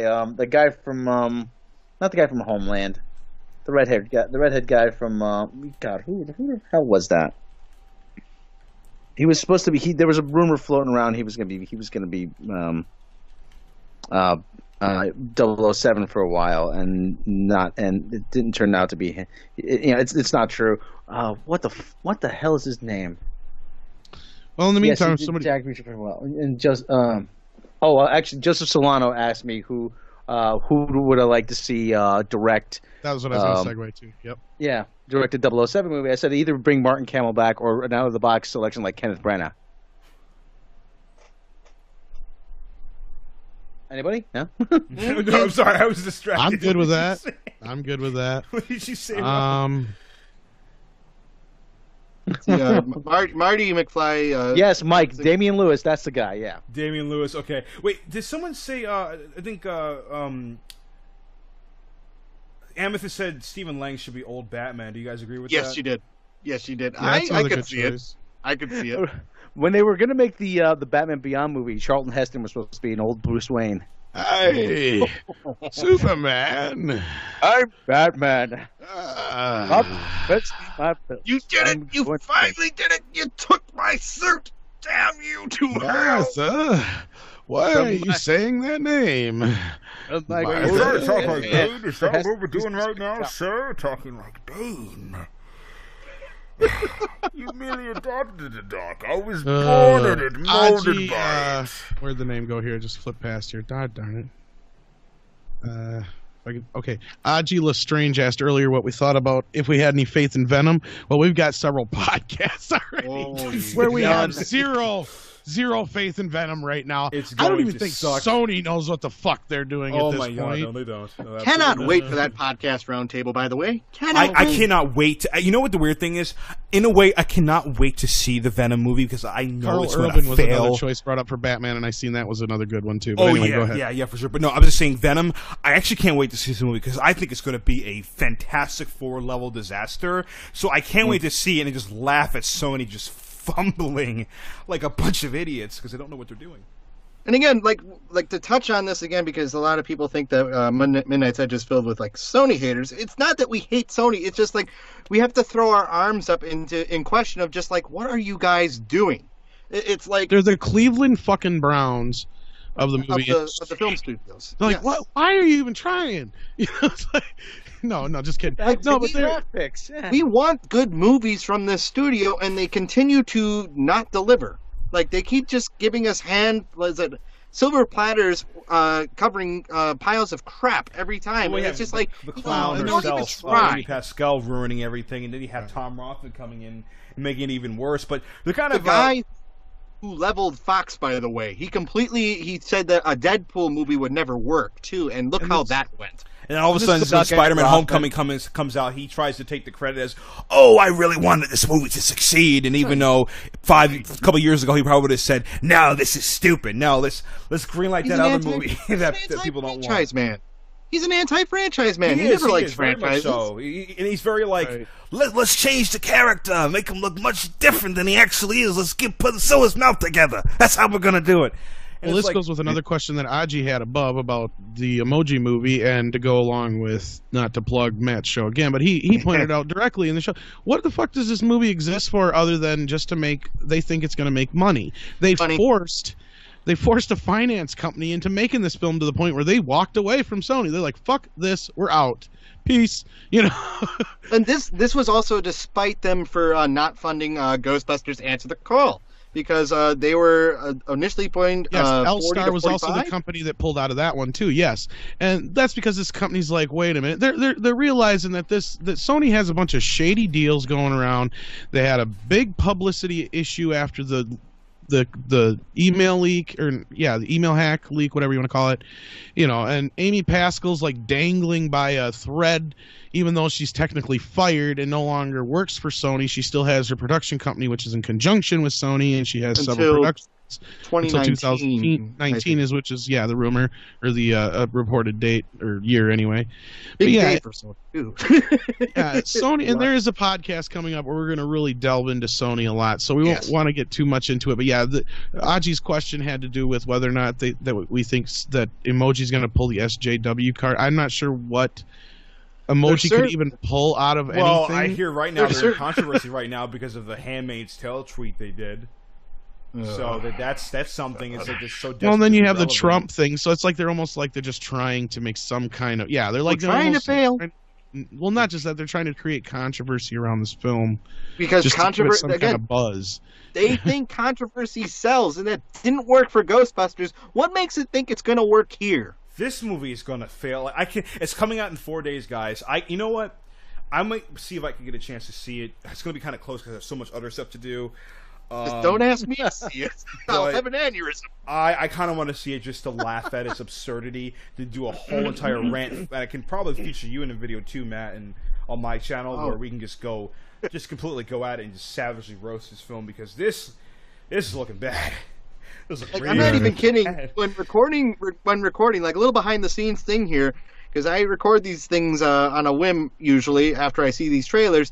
I was beat red and sweating when I was done with this You thing. damn near had a breakdown over this fucking Yes, thing. I did. I said it in the post as almost a joke, but I wasn't kidding. And usually Matt writes these things all on his own, but he had to have a little help from Rob this time because it was just killing him. I was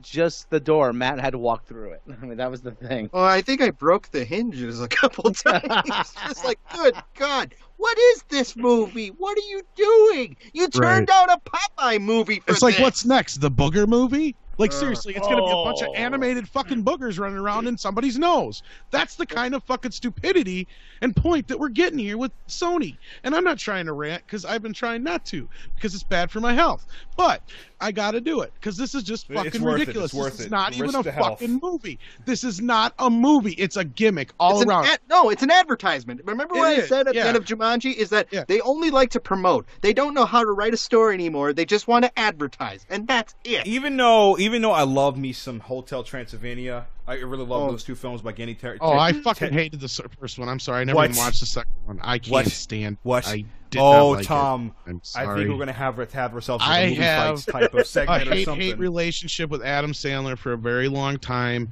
and you wouldn't understand. Rob would understand. You can tell me.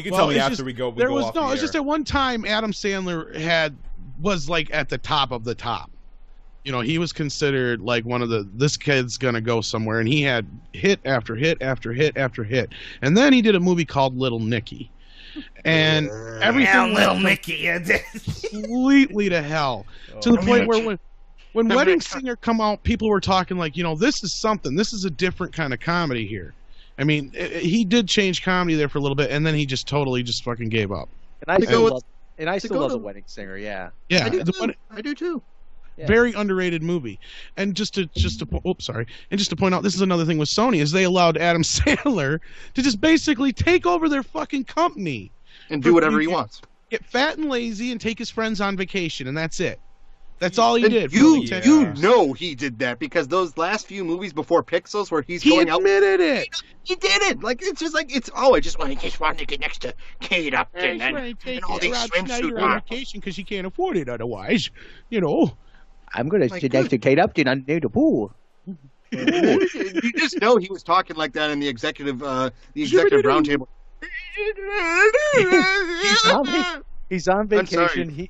He's on vacation. Jennifer Aniston happens to be at the same resort. Jennifer Aniston, would you like to be in a movie with me? We're going to shoot it this weekend. Is that what Just Go With It movie? That's how that came. Yeah. That's pretty much how that came about. Right. And then he saw a swimsuit. Was it a Sports Illustrated swimsuit shoot? And he's like, "Oh my God, it's Kate Upton! I'm gonna go over there and ask her." I don't know if she was actually in the movie. But, oh my God, isn't that Brooklyn Decker? No, I think you mean Brooklyn Decker. Yes. Pretty lady though. So, Brooklyn Decker is very attractive. Brooklyn Decker, let's get her in this movie too. Let's get her in the movie. To touch the hiney. But yeah. He's a film studio lech, and now he's on Netflix right now, and that's even worse. Right, and that's the whole point. Is I think he learned his lesson a little bit to a point when he made sure he hitched himself to something that was going to pay him no matter what. And I think Sony learned their lesson with. I think Pixels kind of broke the camel's back. Well, Pixels was a better Ghostbusters movie than Ghostbusters Answer the Call. And I've said this I don't know how many times. Pixels had so much potential and promise, to be a very original film, and that's just it. It could have been a very original film, and what did they do? They gave it to Adam fucking Sandler. It's like the only character I liked out of that whole thing was probably Peter Dinklage's character, and to some extent Josh Gad. Well, who the fuck, first of all, didn't get like Edgar Wright or somebody like that attached to this in the first place? Again, if Sony ever had their head screwed on, I would love Edgar Wright to do a Ghostbusters movie, but they never will. Well, even with Pixels is what I was getting at too. But somebody in that vein, because they can do action and comedy. Action comedy. It's not hard. They handle strange high concepts. Think about it for a minute. This movie was only going to work if you had somebody who was going to be able to take this concept and do something with it for an hour and a half, because it was a short film. Imagine this concept, like, just go with me on this, like Pixels by Edgar Wright. Imagine instead of Sandler's role, and it would be, it could have been set in London, just another thing, or it could have been set in here. It would be Simon Pegg as this loser guy, and Nick Frost as the president. Perfect. Prime Minister, just imagine that. Just imagine that. I mean, that works on its own because they have established chemistry, and it's not bullshit. Sandler and Kevin James hanging out at a bar. All right. What? But okay. I think, gentlemen, I think we're getting a little overlong there. Yeah. I think we need to cut this off. This is going way too long. Well, Yeah. I hope the audience who's listening, I hope you guys enjoyed this we rant. still got a pretty steady audience I know we kept we to do. the show. I gotta say, and thanks, we guys. appreciate for those who are staying, even though we went completely off Thank the you. rails. Neil had a question again. He's if Marvel got the rights back to Fantastic Four, who should direct the movie? And on a side note, he adds, it needs to be someone who really gets the four, and the family element needs to be a forefront. Peyton Reed, The answer is no and no and no and no and no and no and no. No, Brad just Bird. no, just enough. No, Just enough of the Fantastic Four. yes, enough for a while. time Let it to go. stop. But we'll It's get time into to more. stop. No, we'll get into more of that when we get okay. into the Yeah, Fantastic no, Four. But yeah, go ahead, Rob. No. All right. What do you call it? Said, Joseph Solana, what about a potential Pez movie? Sounds delicious. Oh my Get out. fucking god! Get out. That's what's Get out. next. No, That's we're what's done. We're next. done here, guys. We gotta leave. That's so. Hey, I I don't don't know any 20-minute fucking rant. ideas because they're I probably don't listening live- to us, man. No, just kidding. I don't live very far from the Pez factory, so I could see Sony I'll doing run that down shit. there. I'll run down Next there and see what's summer. in the works. All your favorite flavors are coming to the big screen. And then we're gonna have another movie with a bunch of Kellogg's cereal products. No, we need to stop. I can go Sugar on forever. Smacks the movie. Pez the movie, starring Eddie Murphy. Hey man, No. Hey man. my hair, it just won't stay down, man. Okay, All we're your done. favorite We're done. Sony We're done here. characters, We're including done. Spider-Man, We're done. is Guys, your favorite Pez guys, dispenser. We were done. All It's time to right. stop. It's time to All stop. right, thanks for We're joining on us to- once again here at Midnight's Edge After Dark Live, or actually the first time After Dark Live. So just so everybody kind of knows the schedule, we are planning on doing this on Mondays and Thursdays at 10 p.m. Eastern Time, correct? At 9 p.m. Central Time. So yeah, you'll have to plan accordingly depending on where you live. I want to thank everybody for joining us again. Like I said, support us on Patreon, and of course like and share this video if you liked it. Tell your friends to subscribe, and don't forget to let them know that Midnight's Edge After Dark exists. Yes, We're of doing course. Don't forget to ding the bell too if you haven't. Please support us on Patreon and And give of us course- $5, $10, $100, $100. Give us $00. Give us That's a $100. lot of Your needs firstborn out there. male. No, we don't need that. I don't need to take care of any more damn kids. Anyway, point I'm is, already young. I am already. yeah, distraught that's all we enough. need is a kid to come in the mail. God damn it. No. Anyway, God damn it, Barry. No, we actually got more viewers now while we're doing this stuff than we did before. But anyway. So yeah, go ahead. What and- is? It's Pez. It's Pez. Pez did it. always draws a crowd. But yeah, check out Robot Shlomo on YouTube, and you can check out Rob's videos there, and Beyond the Blizz, of course, on his links. You can check those out right on our feature channels right here on Midnight's Edge After Dark. Thanks again, guys, for joining me. You're welcome. All right, eat Pez. If anybody wants, I'll plug this right away since we talked Ghostbusters. I do have a group on Facebook. It's called the Ectoplasmic Containment Chamber. So stop by for some ATC-free Ghostbusters if you want. Right. But Okay, and, we're trying to get something started up with Ghostbusters podcasting of some sort.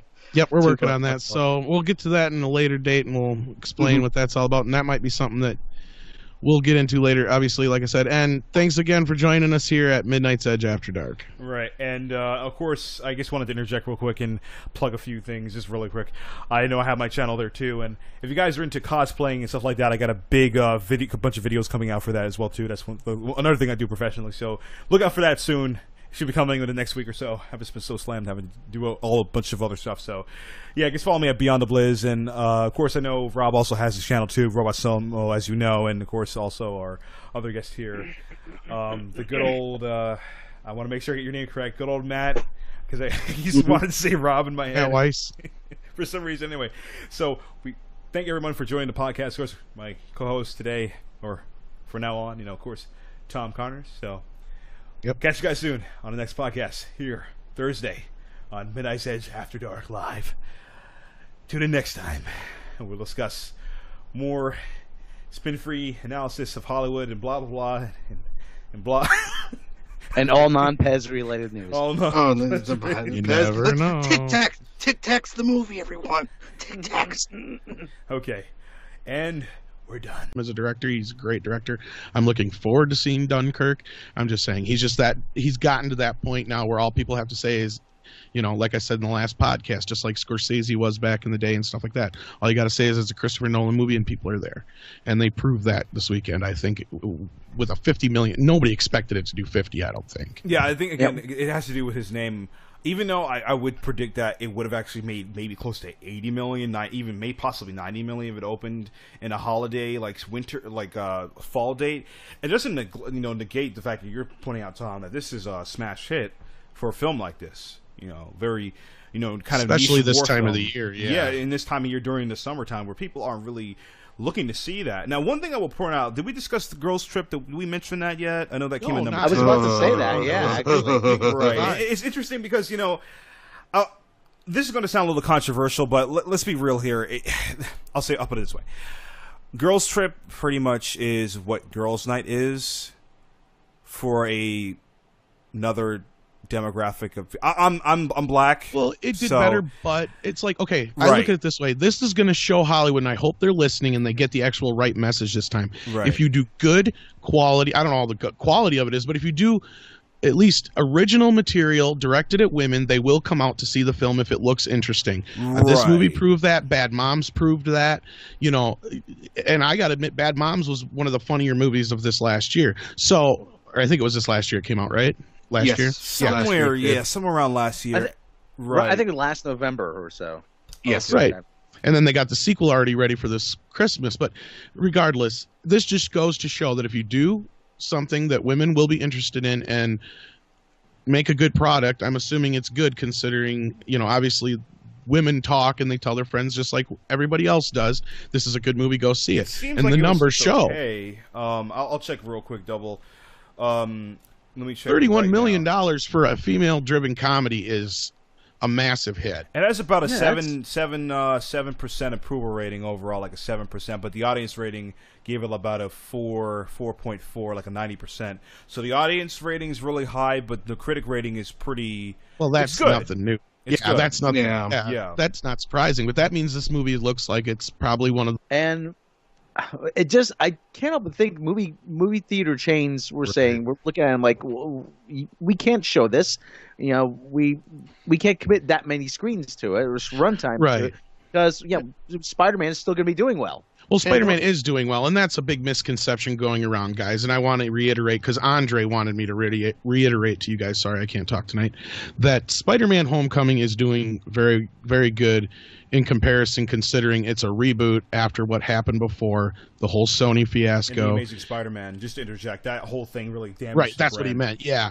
And you got a lot of people, just like with Wonder Woman at first, that were a little leery to go see it, but then the movie decided, people decided to start showing up, and you're starting to see that now. In fact, I think number-wise, I'd have to look for sure, but I know Spider-Man is getting very close to Wonder Woman already overall. So it's going to be a neck-and-neck race come to the end of the year until, like, Star Wars comes out, where a lot of these top movies will kind of peter out here at the end of the summer, but we're kind of getting to that point where we're getting to the end. And Valerian was just another one that was stuck in with a bunch of competition. And what about Dunkirk making $50 million?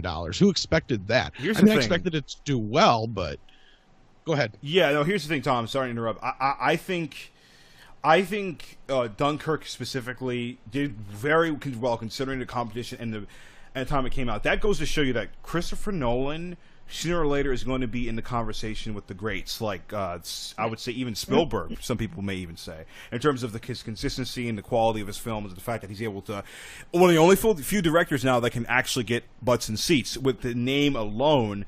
But I do say this, I do think if Dunkirk would have came out in November, like a November date, and really pushed that Oscar buzz and really went for the veteran kind of war film demographic that it seems to me. And that's what I thought they would do, but I think I know a reason why they didn't, and that was because they didn't want to go up against Thor and Justice League.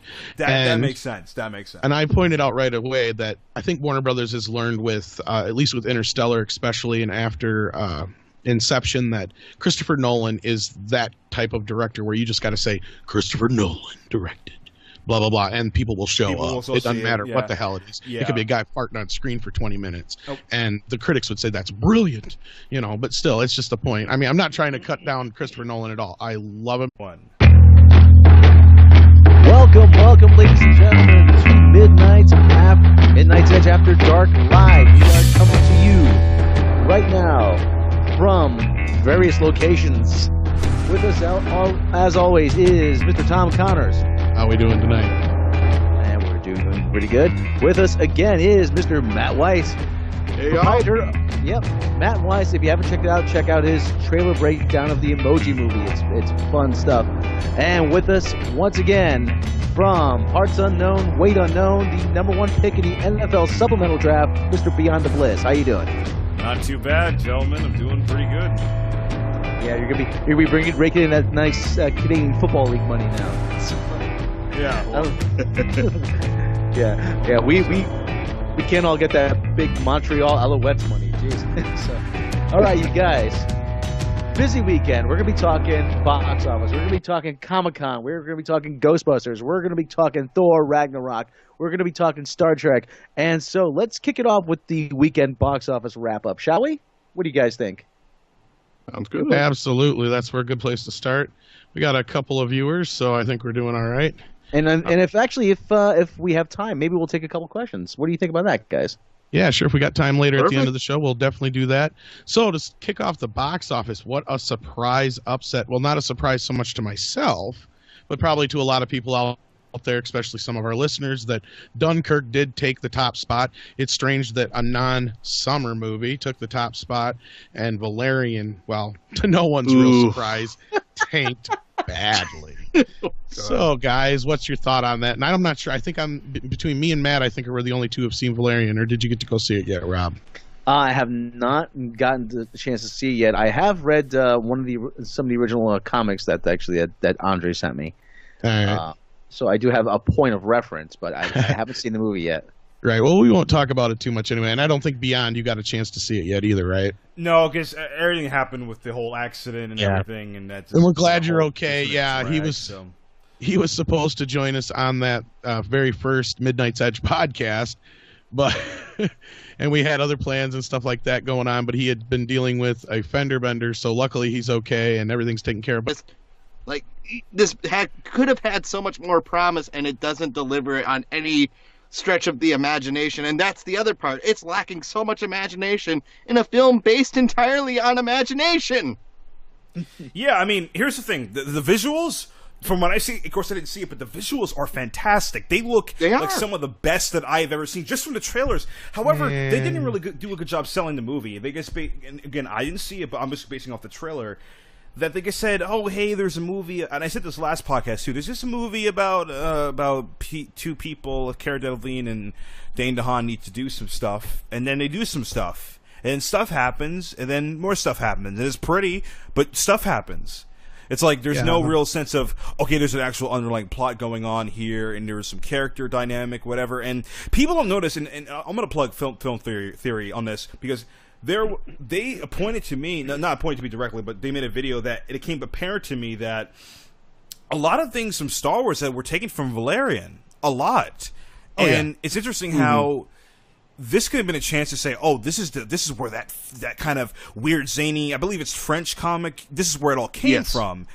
And I'm like, and they're like, it could have been a return to form. It could have been something like, oh, so you think Star Wars is great? Wait till you get a load of this. And I feel like it could have been a great competitor to Star Wars and kind of be like, oh, we did it. You may have done it first on the big screen, but we're going to take the reign back. And of course, from what we're seeing here, this is an utter disaster. And it's funny because Luc Besson last year was like, oh man, that Christopher Nolan, man, he ain't that great. He ain't that good. And then all of a sudden, ironically, Dunkirk slaps the crap out of Valerian and Valerian bombs. $20 million. That's even worse than I thought it was going to do. I mean, that's... Yeah. And a $300 million budget, I believe, overall. With everything included. Well, 200 reported, and I'm sure with all the advertising that went along with it, at least 250 altogether. And we already know that this movie is going to kill Europa. So, I had just read that actually their stock tanked actually. I wouldn't be surprised. Yeah. No. One of the things I noticed though is that I was looking actually through the listings. After it's been out for 3 weeks or so, Spider-Man Homecoming had twice as many showings than Valerian did. But yeah, we might get into a little Valerian talk. But what's your guys' thoughts on the upset of the weekend? It's like, it was like a drag 'em out weekend, it seems like. I'll say this. I want to say one thing. This is very important. This is why Valerian failed. The two lead actors pretty much suck. I think you all can agree they're not good. And here's the thing. No one, I think I said this a podcast ago, that no one ever says, man, I really want to see a Cara Delevingne and Dane DeHaan movie. No one ever says that. She was okay. He was just horrible. Not only that, completely miscast, and he acts like Keanu Reeves through the entire film. I'm not surprised. I'm not surprised because I've heard that, and also the thing too is I've heard that he doesn't look the part. He doesn't look like this really cool, like kind of macho, sort of Han Solo-esque. I'm guessing. To be clear, the character is supposed to be your mix between like a Han Solo, almost 007 type, because he's a international or intergalactic federal agent. He's a major. He's a major, and you don't get that feeling from Little Goblin Jr. You're like, good lord. Yeah, that's a good reference. Yeah. It's like pizza pocket.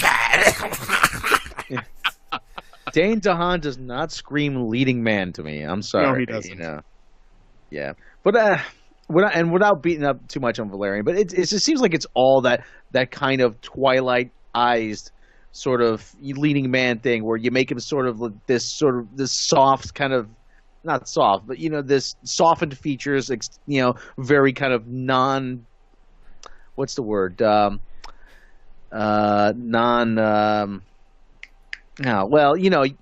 guys know what I'm talking about, right? Yeah. He sort of fits into that Robert Pattinson mold of leading men. Yeah. And hopefully that's not going to last much longer. I certainly hope. Because it just seems like a very out of left field thing to have Dane DeHaan doing this. I think was it Carol?